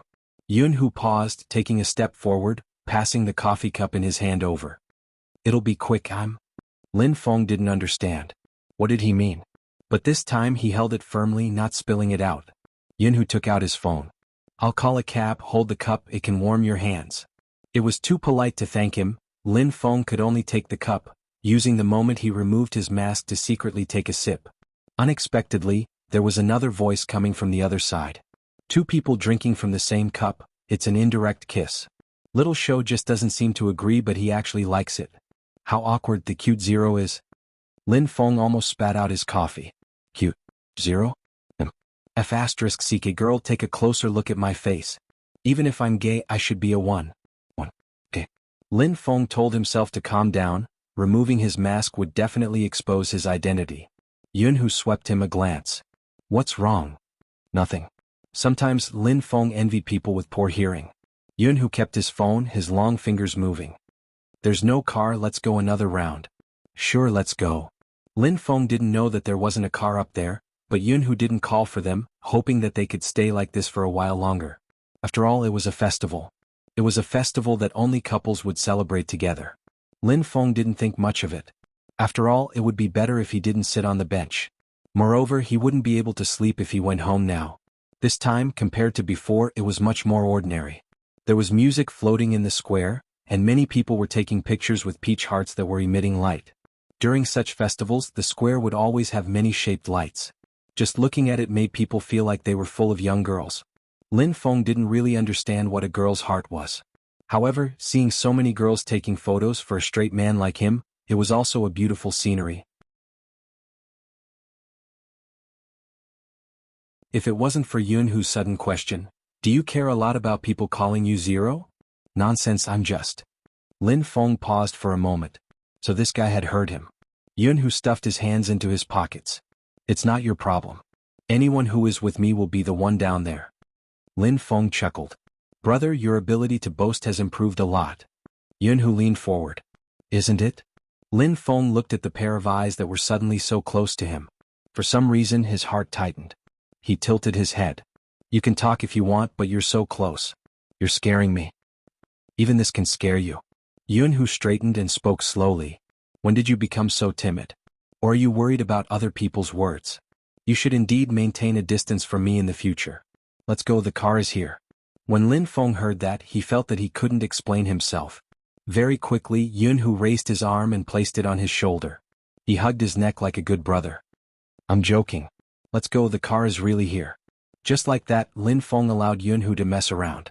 He didn't have the mood to think about how to win against the Japanese tomorrow. His mind was filled with thoughts. Was there really something wrong with his way of doing things? Did he make Jianghu think that he would mind his sexual orientation? Hence, when Lin Feng reached home, he kept trying to make himself look warmer. Jianghu saw it in his eyes. To deal with this guy, he had to be harsh with his words. He threw the pants into the washing machine. When he turned, he could see his face. Jianghu originally thought that after today's incident, he would definitely stay and sleep with him to show that he was still close to him. Who knew that it would be different from before? When he saw him walk out, he placed the cup in his hand down. It's getting late. Sleep early. You don't have to be so stressed. You played so well, I should be the one feeling stressed. Alright, I'm going to sleep. Lin Feng stretched as he spoke. See you tomorrow. You? Jianghu almost blurted out. Were you sleeping here? When he saw Lin Feng looking at him in confusion, he changed his tone. Remember to pick up everything. Don't forget the wrist guard. I know. Lin Feng waved his hand as he walked out. When the door closed, Jianghu could still hear his mother's voice. Jianghu could vaguely hear his mother's voice. Isn't little Feng sleeping here today? No, it's not convenient. Tomorrow? The voice at the back couldn't be heard clearly. It was probably because he had reached the entrance. Jianghu looked at his reflection in the floor-to-ceiling window. He wore the same down jacket. Even passers-by noticed it. In his eyes, it was just an imagination. This guy's nerves were getting thicker and thicker. But there were still changes. They were very subtle. So subtle that he didn't want to think about it. It wasn't convenient for him to stay the night.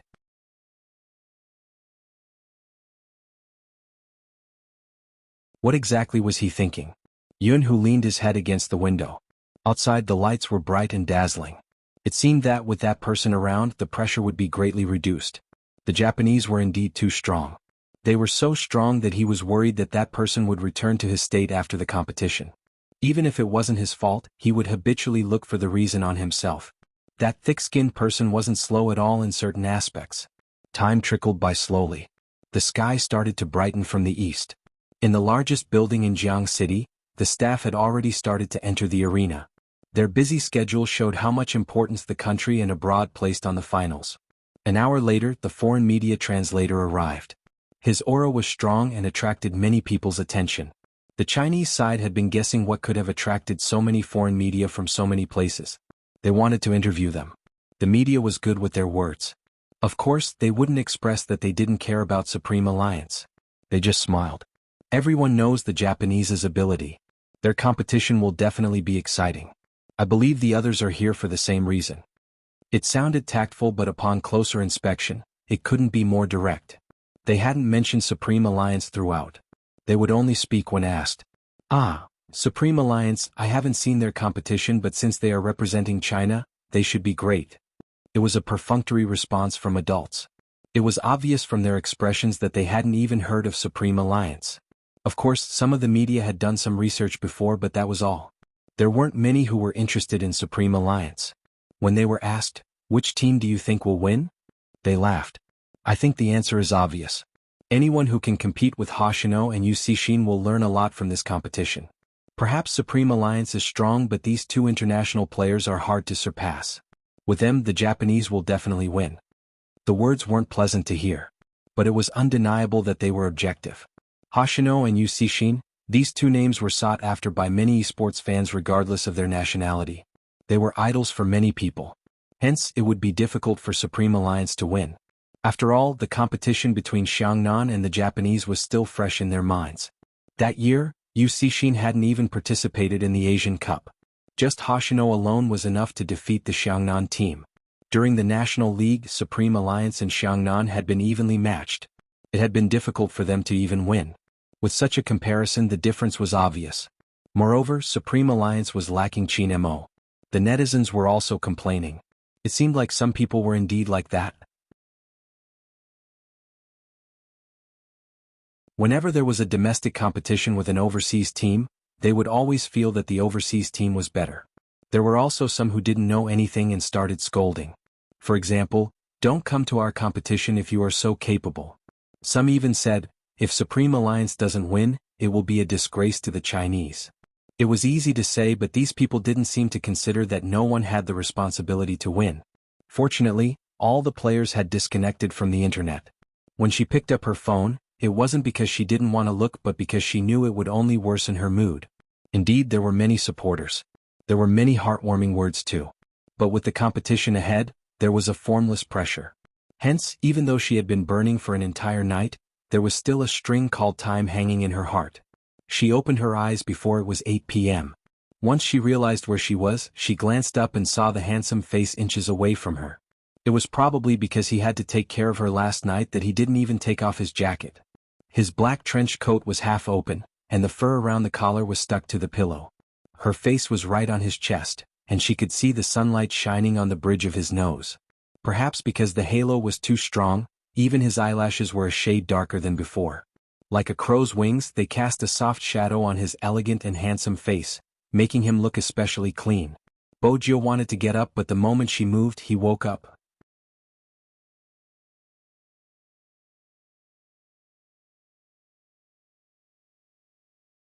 Chapter 1354. Perhaps because the halo was too strong, even his eyelashes were a shade darker than before.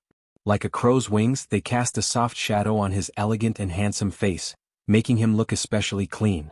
Bojo wanted to get up, but the moment she moved, he woke up. He frowned slightly. The Almighty had always been in a bad mood when he woke up, but he didn't seem to be in a bad mood today. Instead, he grabbed her wrist with one hand and pulled her closer to him, pressing his forehead against hers. His long eyelashes were right in front of him, measuring her body temperature in the most primitive way. Satisfied, he relaxed his brows, his voice still carrying the laziness of a person who had just woken up. "You're recovering well." When he said this, his breath landed on her face, even the tip of their noses touching. His heart inexplicably skipped a beat. She wanted to kiss him, but he didn't let her. He arched a brow, avoiding her. Trying to do something naughty again? "A good morning kiss," Bojo replied innocently. Chinamo smiled. "I don't need it." Bojo.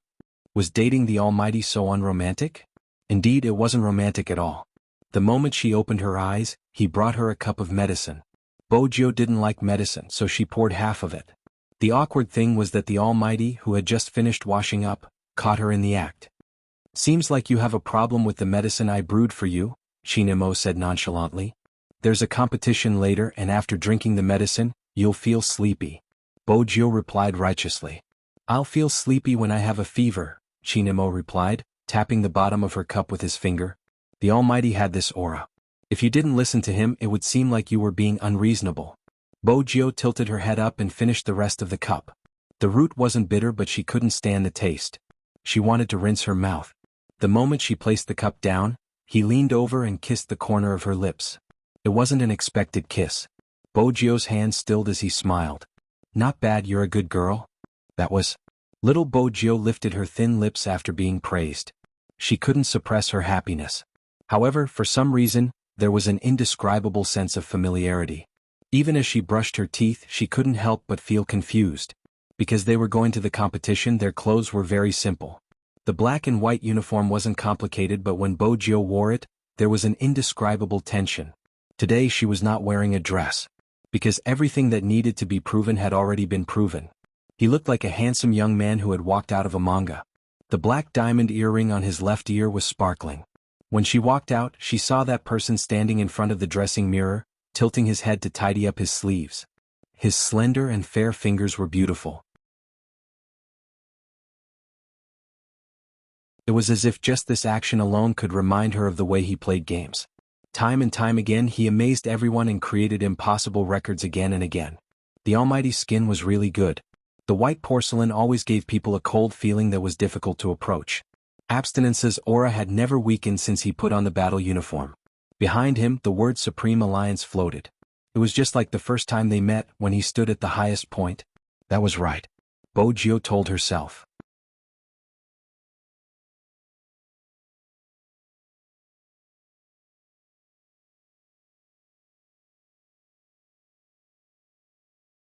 Chapter 1355. At 10 in the morning before the ticketing started, there was already a huge crowd at the venue. The atmosphere at the venue could be described as a boiling cauldron of voices. There weren't just domestic fans, there were also some who flew over from other places just to watch the Asian Cup. The media held their topics and cameras, interviewing everywhere. The scene was so lively that even security personnel were deployed.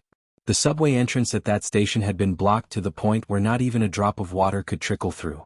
Everyone had an indescribable excitement on their faces. The organizers had even invited famous cosplayers and CVs in the industry. Everyone had seen cosplayers cosplaying Almighties before. But it was the first time the fans had seen Almighties dubbing in the game. The benefits of the Asian Cup finals were simply too good to be true. Regardless of whether it was a girl or a boy, they would stick the logo of the team they supported on their faces. The temperature in Jianghu City wasn't low, but it didn't affect the enthusiasm of the people. Shui Yaoyao watched the scene on the television, reaching out to stuff the milk that Coco had given her into her backpack. Ying Weiyao had prepared the milk. In his eyes, the three of them were all children. He had spoken to Feng Yi on the phone yesterday. At 10:30, the commercial car of Supreme Alliance arrived on time. Feng Yi was sitting in the front passenger seat. The first thing he asked was, "Have you eaten?" "Why yes, Uncle's girlfriend made it." Feng Shang held the milk bag in his mouth, looking refreshed. Feng Yi turned back, arching a brow at Yin Weiyao. Yin Weiyao replied calmly, "Fan?" "A fan who chased him to the internet cafe." Coco held the milk bag in his mouth. "She's quite cute and good at cooking, but I feel like she only likes Uncle. I'm so handsome but she hasn't seen me before." Feng Yi smiled. "Did you give her a ticket?" Since he had given the team a meal, he had to at least give her a ticket. Yin Weiyao replied, "She doesn't understand the game." "A fan who doesn't understand the game?" Feng Yi wasn't trying to dig deeper, he was just trying to lighten the mood before the competition. Shui Yaoyao spoke up. "She said she's a fan of Uncle's looks." "Yes. That's why I can't accept it." Coco pointed to himself. "Look at my face and then at Uncle, I should be the one chosen." Feng Shang stammered, That's your self-perception. There's a problem." Feng Yi relaxed a little as he listened to the bickering in the car. At least everyone was in a good state. That was more important than anything else. At 12:30 p.m., the tickets were officially checked in. The length of the queue was astonishing. Tickets could be checked on both floors, but even so, the staff were so busy that they didn't even have time to drink water. After entering, they took their seats according to their seat numbers. In order to avoid chaos, the ticketing area had already been divided according to the ticket numbers. 1 million people were present at the same time. It was an unprecedented grand occasion. The crew was not in position yet.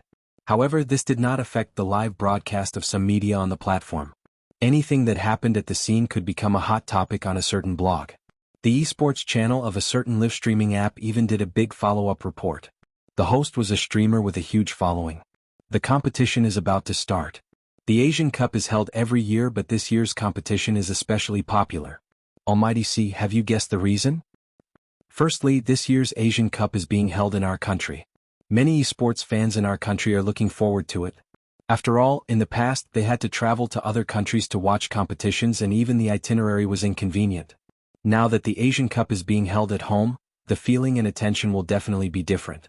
Many of my friends from my hometown have asked me to help them find 2 tickets. Those who have played Hero would more or less want to see the Almighties that they have admired over the years. This is inseparable from their emotions. Moreover, the team representing China this year isn't Xiangnan, but Supreme Alliance. The strength of this team will leave a deeper impression. As an old man who has retired from esports, if it wasn't for my work arrangements, I would really like to go and take a look. Ah. The host seemed to have noticed something, his finger pointing at the screen. Speaking of Xiangnan, they seem to be there as well.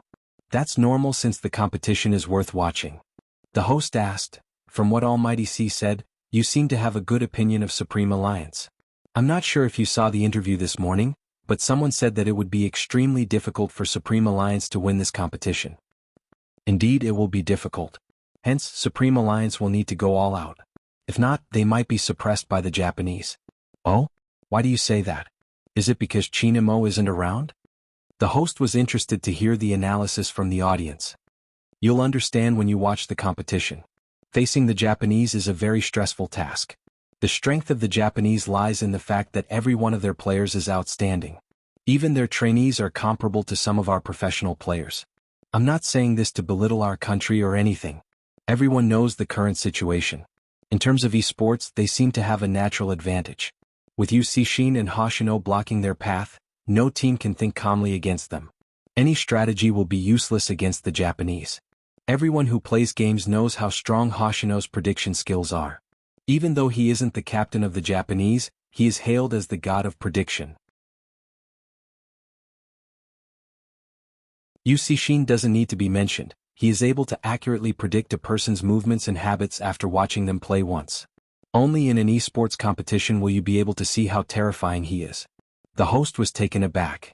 Almighty C, are you saying that even if Chinamo is here, the chances of Supreme Alliance losing are high? No, that's not what I meant. It depends on how Supreme Alliance adjusts their mental state. They are facing the gods in the eyes of many professional esports players. More or less, some people entered the industry because of their competition videos. Both Hoshino and Wuxia would have a mental breakdown if they met the two of them. Next, let's talk about Chinamo. It's still uncertain if he's participating since we didn't see him in the previous match. From the news online, he should have lost his memory. Even if he's here, he won't be as good as he used to be. That's the most worrying thing. Almighty C's analysis seems to be the case. The host paused before shouting in delight, "They are here! Supreme Alliance's car is here." Everyone turned towards the screen when they heard her voice. An expensive commercial car drove in. Everyone knew Supreme Alliance wasn't lacking in money, hence, the players were equipped with the best equipment in the industry, including the team car. When they saw the car driving in, the media surrounded it. Feng Yi was the first to come down. He was still dressed in a suit, a smile on his face. He raised his hands and stopped the media. One by one, the members of the team jumped out of the car and were escorted into the elevator by the security personnel. Even though they were separated by a screen, it was as if they could feel the tense and fiery atmosphere. The host shook his head in pity. As everyone can see, this is indeed Supreme Alliance's car. Almighty Qin isn't in the team. I'm afraid it's just as Almighty C said, Supreme Alliance will likely be suppressed by the Japanese in this match. Chinamo didn't appear, which made the fans' hearts rise again. In reality, the most listless ones were the team members. Lin Feng was usually a chatterbox, but today he didn't say a word. He had a down jacket over his uniform and his hat was buttoned up. Honestly, he wasn't pretending to be deep, but there were too many people. It was quieter and the atmosphere wasn't right. But at this stage, Feng Yi didn't know what to say. Young Master Coco knew everyone had their own thoughts. Hence, even though he was depressed, he didn't show it. However, it was still different from before. From the entrance to the lounge, no one spoke a word during the long journey. Feng Yi knew that if he tried to stir up the atmosphere, they would definitely cooperate. But their hearts were heavy. This was similar to the year when they lost the competition and lost the chance to advance. No one wanted to speak. They were filled with sadness, disappointment, indignation, self-blame, and a series of other emotions. Perhaps it was too quiet, so Lin Feng asked, "Which lounge are we in?" "The one in front," Feng Yi replied.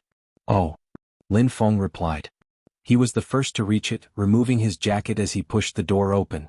However, when Lin Feng pushed open the door, he was stunned. Even his movements froze. He wasn't hallucinating, right? Captain. Lin Feng started to suspect that he was hallucinating. But Changxing stood there with his sleeves rolled up. He was wearing a battle uniform, but he gave off an aura of abstinence. The only one who could wear a large uniform was the captain. "Why are you standing at the entrance?" As Coco spoke, he tried to push him away. Unexpectedly, after he pushed him away, he successfully became dumbfounded. But Coco wasn't the type to let his imagination run wild.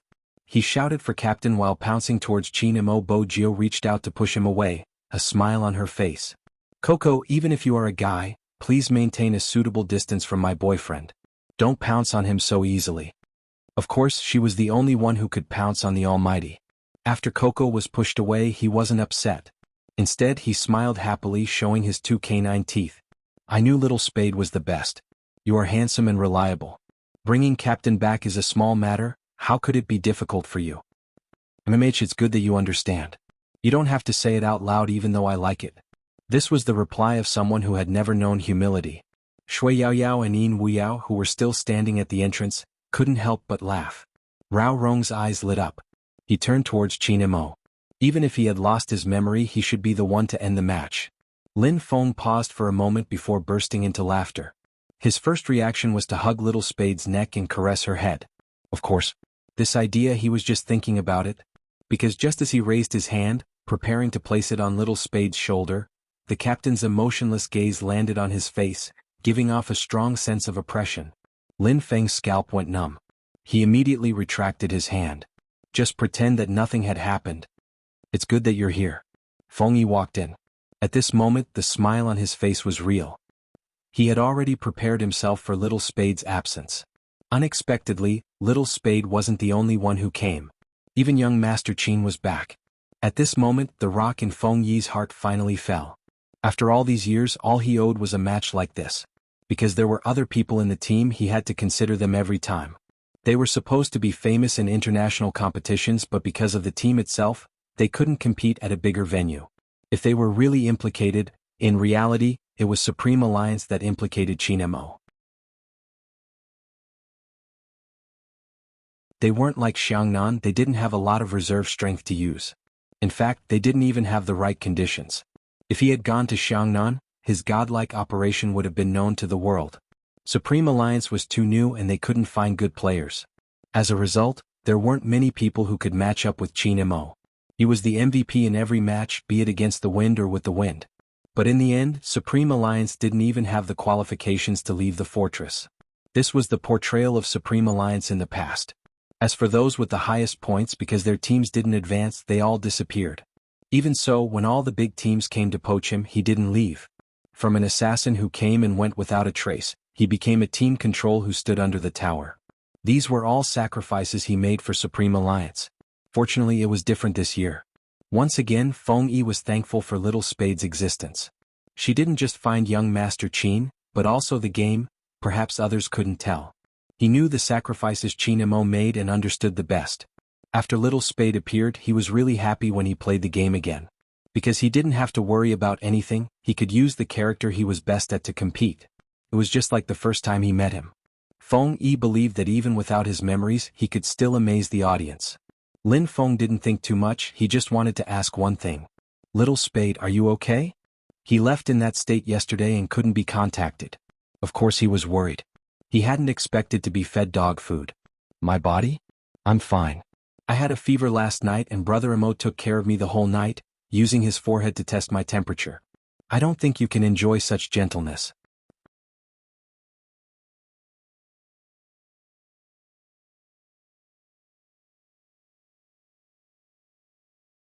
Chapter 1356. *CK. Why did he have to ask such a question?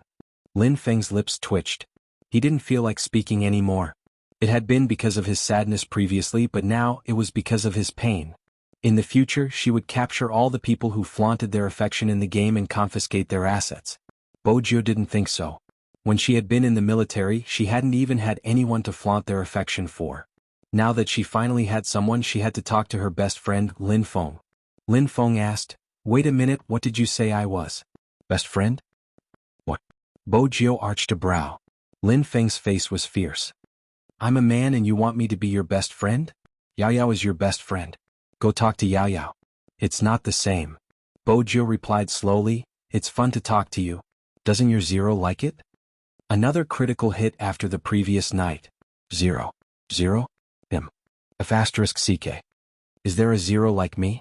Little Spade, tell me, are you looking for a fight? That had been the Supreme Alliance's state in the past. But Lin Feng realized that a certain someone's skin was getting thicker by the day. How dare she call him a Zero? That was intolerable. "Come, let's fight." Bojo smiled, reaching out to pull him over. Her face was devilishly handsome. "Anyway, I have the Almighty to help me. You can find someone to help you if you can." Lin Feng choked, grabbing his hair. "After all this, you still want to flaunt your affection. Why should I fall for your tricks?" "What?" He didn't expect his captain to care about Little Spade anymore. From the look in his eyes, it was clear that he approved of it. Moreover, his captain didn't remember them. Seriously, Lin Feng sat down, asking his teammates, "Can you guys tolerate it?" "Little Flower Lin." Coco caressed his chin, his gaze deep. "I feel that being abused has something to do with one's face. Why don't you do it? I'll help you adjust and perhaps you might be able to escape the fate of being abused." Lin Feng didn't reply. Basically, he had lost all hope in life, giving him a whatever expression. Coco waved the pen in his hand, a mischievous glint in his eyes. As he drew, he said, "My fan gave me this, the effect is really good." Really? It's true. *CK Coco, what did you draw for me? 1. Didn't you emphasize that you are 1? Lin Feng wanted to wipe it off, but he realized that it really couldn't be wiped off. Yunhu reached out to stop him. It looks good. The person in the mirror had a 1 drawn on the side of his face at the corner of his eyes, making him look much younger. The atmosphere in the lounge was so relaxed that no matter what they were going to face next, they had nothing to fear. Rao Rong stood at the side, watching the scene with a slight smile. Suddenly, Lin Chintao's voice rang out. It's great that Supreme Alliance has such an atmosphere. Rao Rong tilted his head, looking at the person who was muttering to himself.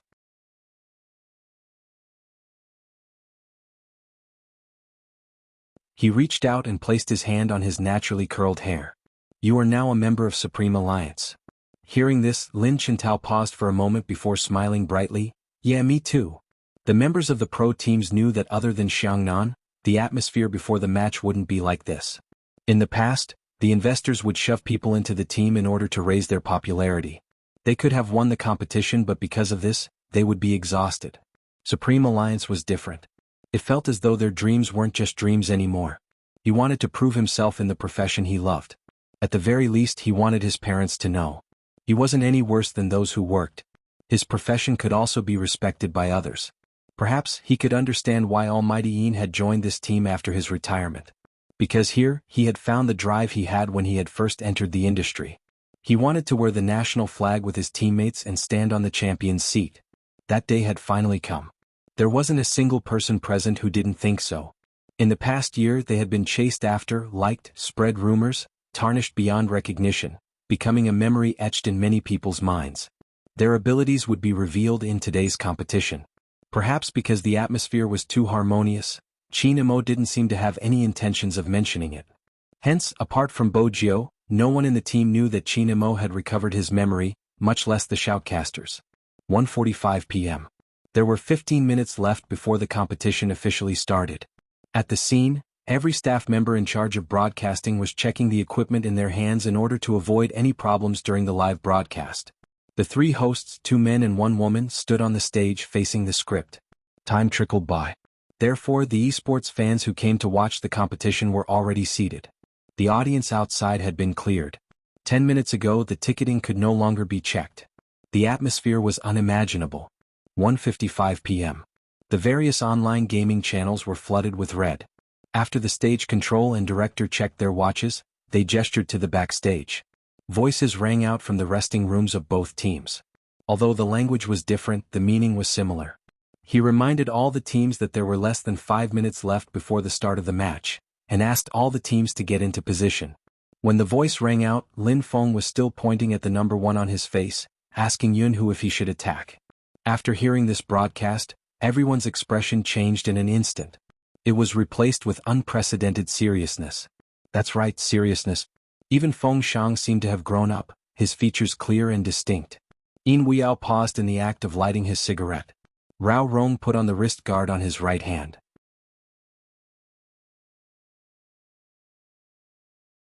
Bo Jiu stuffed a hand into her pocket, the corners of her lips curved upwards, clearly showing off. Just like her most commonly used hero, the devilish handsomeness that swept away everything.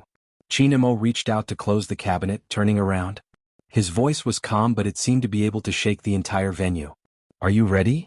Lin Feng's eyes were filled with shock. It was too familiar. This was the question their captain would ask them every time they went on stage. But that wasn't the end. He held onto his uniform with one hand, the other reaching out, his palm clenched into a fist. His gaze was deep, as though it could reflect everything that had happened over the years. The first time he had represented Supreme Alliance in battle. He had come this far from being a newbie. The year he had lost, he had leaned against the wall, not saying a word. Did he remember all of that? Lin Feng's eyes reddened, stretching his hand out. It was impossible for the others not to understand something that even he understood. Everyone clenched their fists together. Supreme Alliance.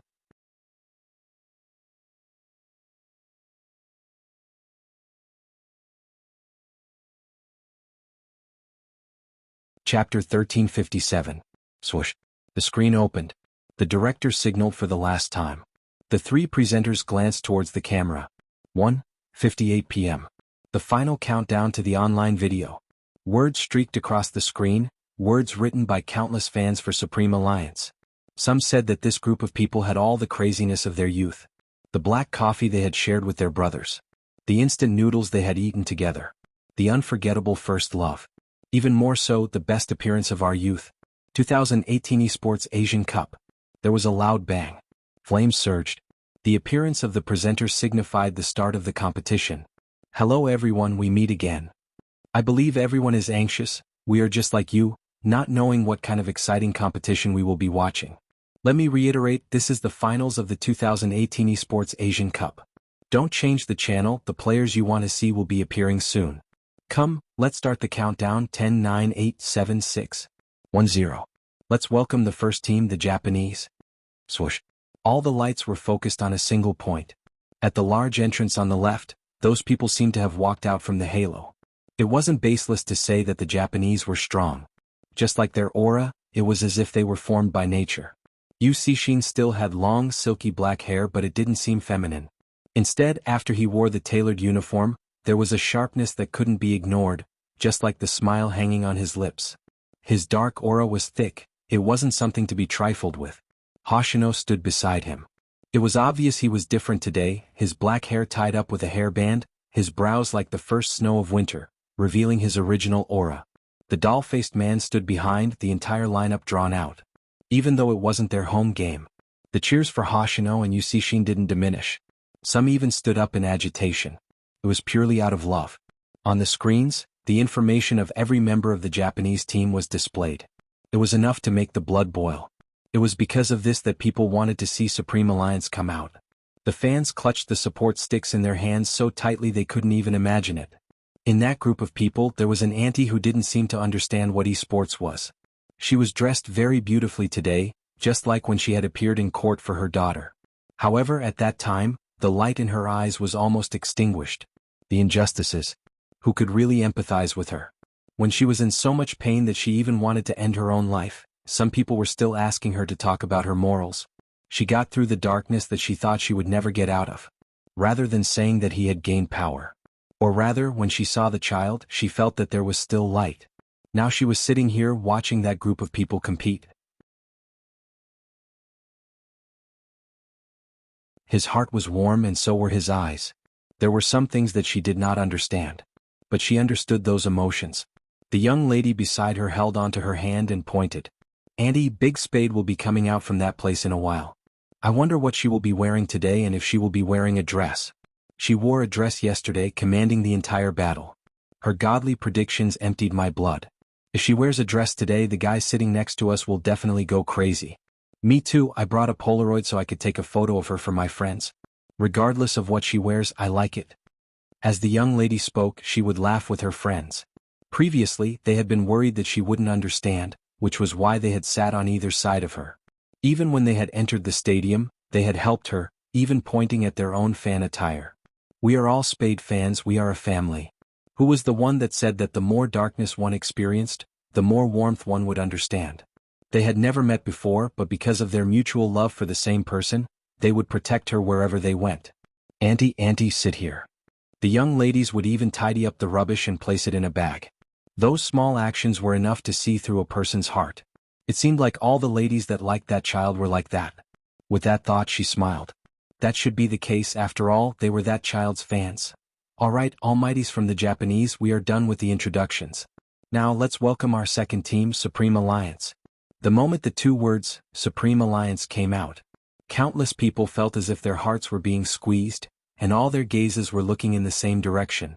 At the place where the lights were concentrated, figures could be vaguely seen walking out. All of them stood with their backs to the light, their shadows long and slender. It was probably because of the strong lighting which made it difficult to see their faces clearly. When they slowly approached and formed a line, some people suddenly froze in place. Their eyes widened, tearing up. Some of them even reached out to cover their mouths in agitation. It was all because of the tall and straight figure at the front. The wind blew against his uniform, causing it to flap loudly. He lifted his brows slightly, and all the lights seemed to rush into his eyes, dazzling to the extreme. "Boss, Almighty Qin. I knew you would come back. We are all waiting for you." It wasn't known who shouted first, but with a loud swoosh, a few boys unfurled the banner in their hands, their eyes red and filled with passion. In reality, they really didn't have any hope. Even though they were indignant, he hadn't even appeared in the previous match. So many people were scolding him. They were scolding him for not being able to handle the pressure as an almighty. But they forgot that they were the ones who didn't allow him to participate. After yesterday, many of them weren't feeling good. Especially the fans of the official team. They had been waiting under his official Weibo, watching his past posts and videos that had dominated the headlines countless times. They reposted silently, hoping that he would come back. After all, Supreme Alliance without Qin Mo. How could it be the real Supreme Alliance? Don't forget who had created it. It could be said that no one had the right to decide Supreme Alliance's direction. Only he had. Because of him, Supreme Alliance had been remembered by countless people that year. And because of him, Supreme Alliance hadn't been eliminated until this day. Many teams had disbanded because their members were old and had lost their value. But Supreme Alliance didn't. It was because of that person who balanced these things. Perhaps only the fans who had followed him all the way would understand. Asking a natural-born assassin to retract his edge and play a gentle team control. How much sacrifice was required? He wasn't like what the outside world said, unable to withstand the pressure.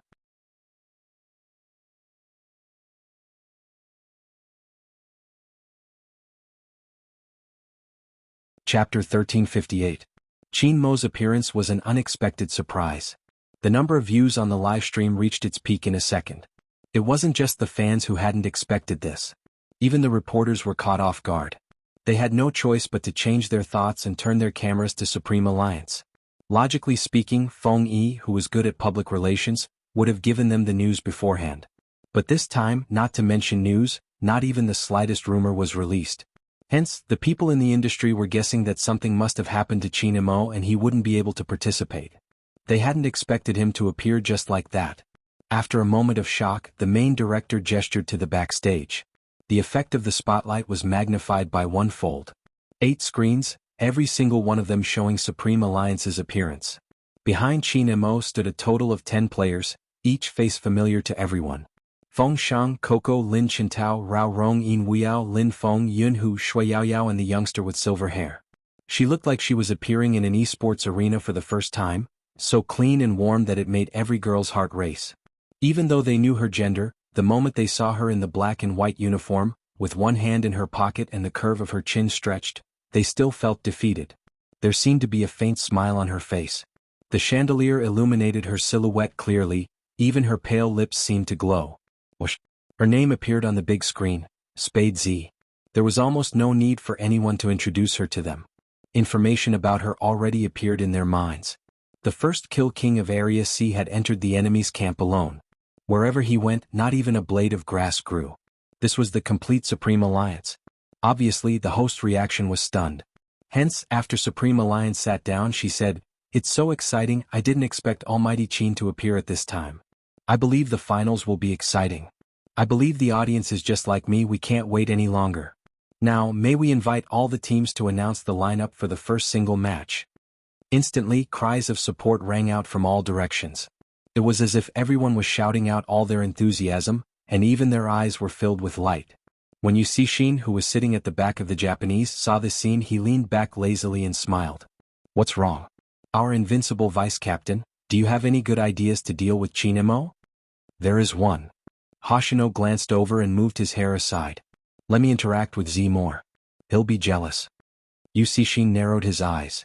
"It's a good idea, but I don't like it. Leave Qin Mo to me, what do you think?" "How long have you been waiting for this match?" Hoshino asked in return. Yu Cixin laughed. "Will I wait for the competition? Haven't you been watching Qin Mo's video from back then?"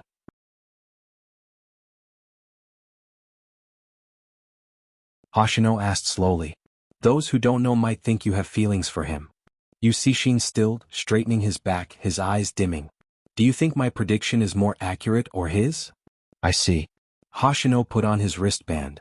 "We will be fighting as a team, you and I will be fighting as a team." Yu Cixin's smile deepened. "That's what I meant. The other members of the Japanese felt a chill at the back of their neck, wondering why their captain and vice-captain were so serious today. They were actually going to fight as a team. One had to know that the vice-captain was best at solo fights. There was a legend in the esports industry that if they met the Japanese, they could just give up on the single combat. Because with Hoshino's ability, no one would be able to surpass him.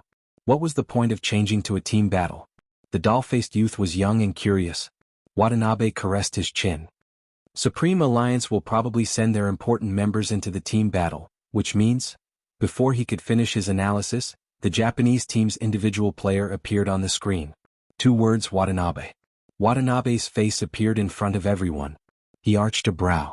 The host added, "All right, the Japanese have pressed the confirmation button.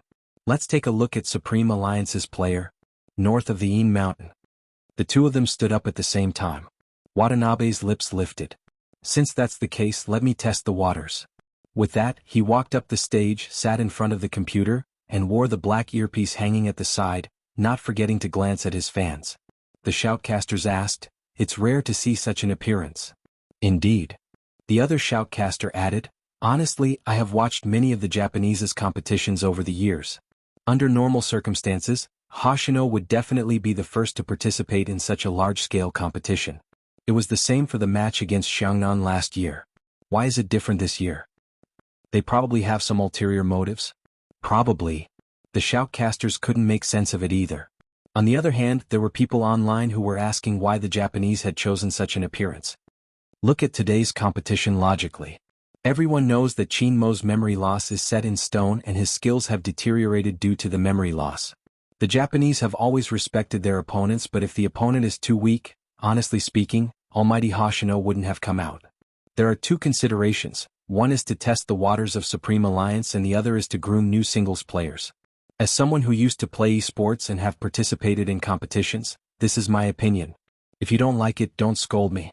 This statement was supported by some people. For a moment it really did sound like that was the case. The passers-by shook their heads. Is that Supreme Alliance? If they had known, they would have sent Xiangnan. Last year, Almighty Hoshino was the first to participate. I don't think it's wise to make guesses, let's just watch the competition quietly. What else? I don't understand why they are still participating after losing their memory. Are they that stubborn? Look at the Japanese's attitude, they are a disgrace to the Chinese. Don't mock those who are fighting at the front lines. I don't understand their arguments, they are the ones fighting for the country, not you.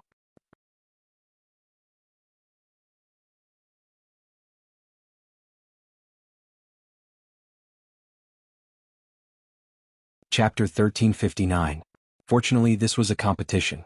The advantage of a professional competition was that once they entered the arena, they wouldn't be able to hear anything. Yin Wuxiao also put on his earphones. Today he rarely smoked before the start of the competition.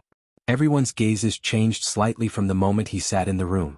His face was more undisciplined than anyone else's. But when he held onto the mouse, the tilt of his face caused everyone to be attracted to his fingers. Strangely, at his age his hands should be rough. But Yin Wuxiao wasn't. His hands were long and slender. It was all about his passion for esports. He had fantasized about returning one day, which was why he protected his hands subconsciously. Because he still needed them to touch the mouse and keyboard.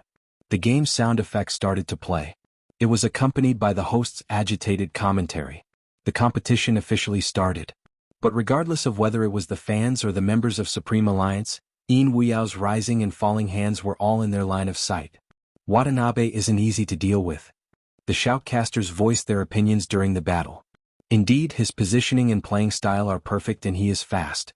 With such an intense attack, he won't be able to block it if he doesn't show his true abilities. At this point, the commentator paused for a moment.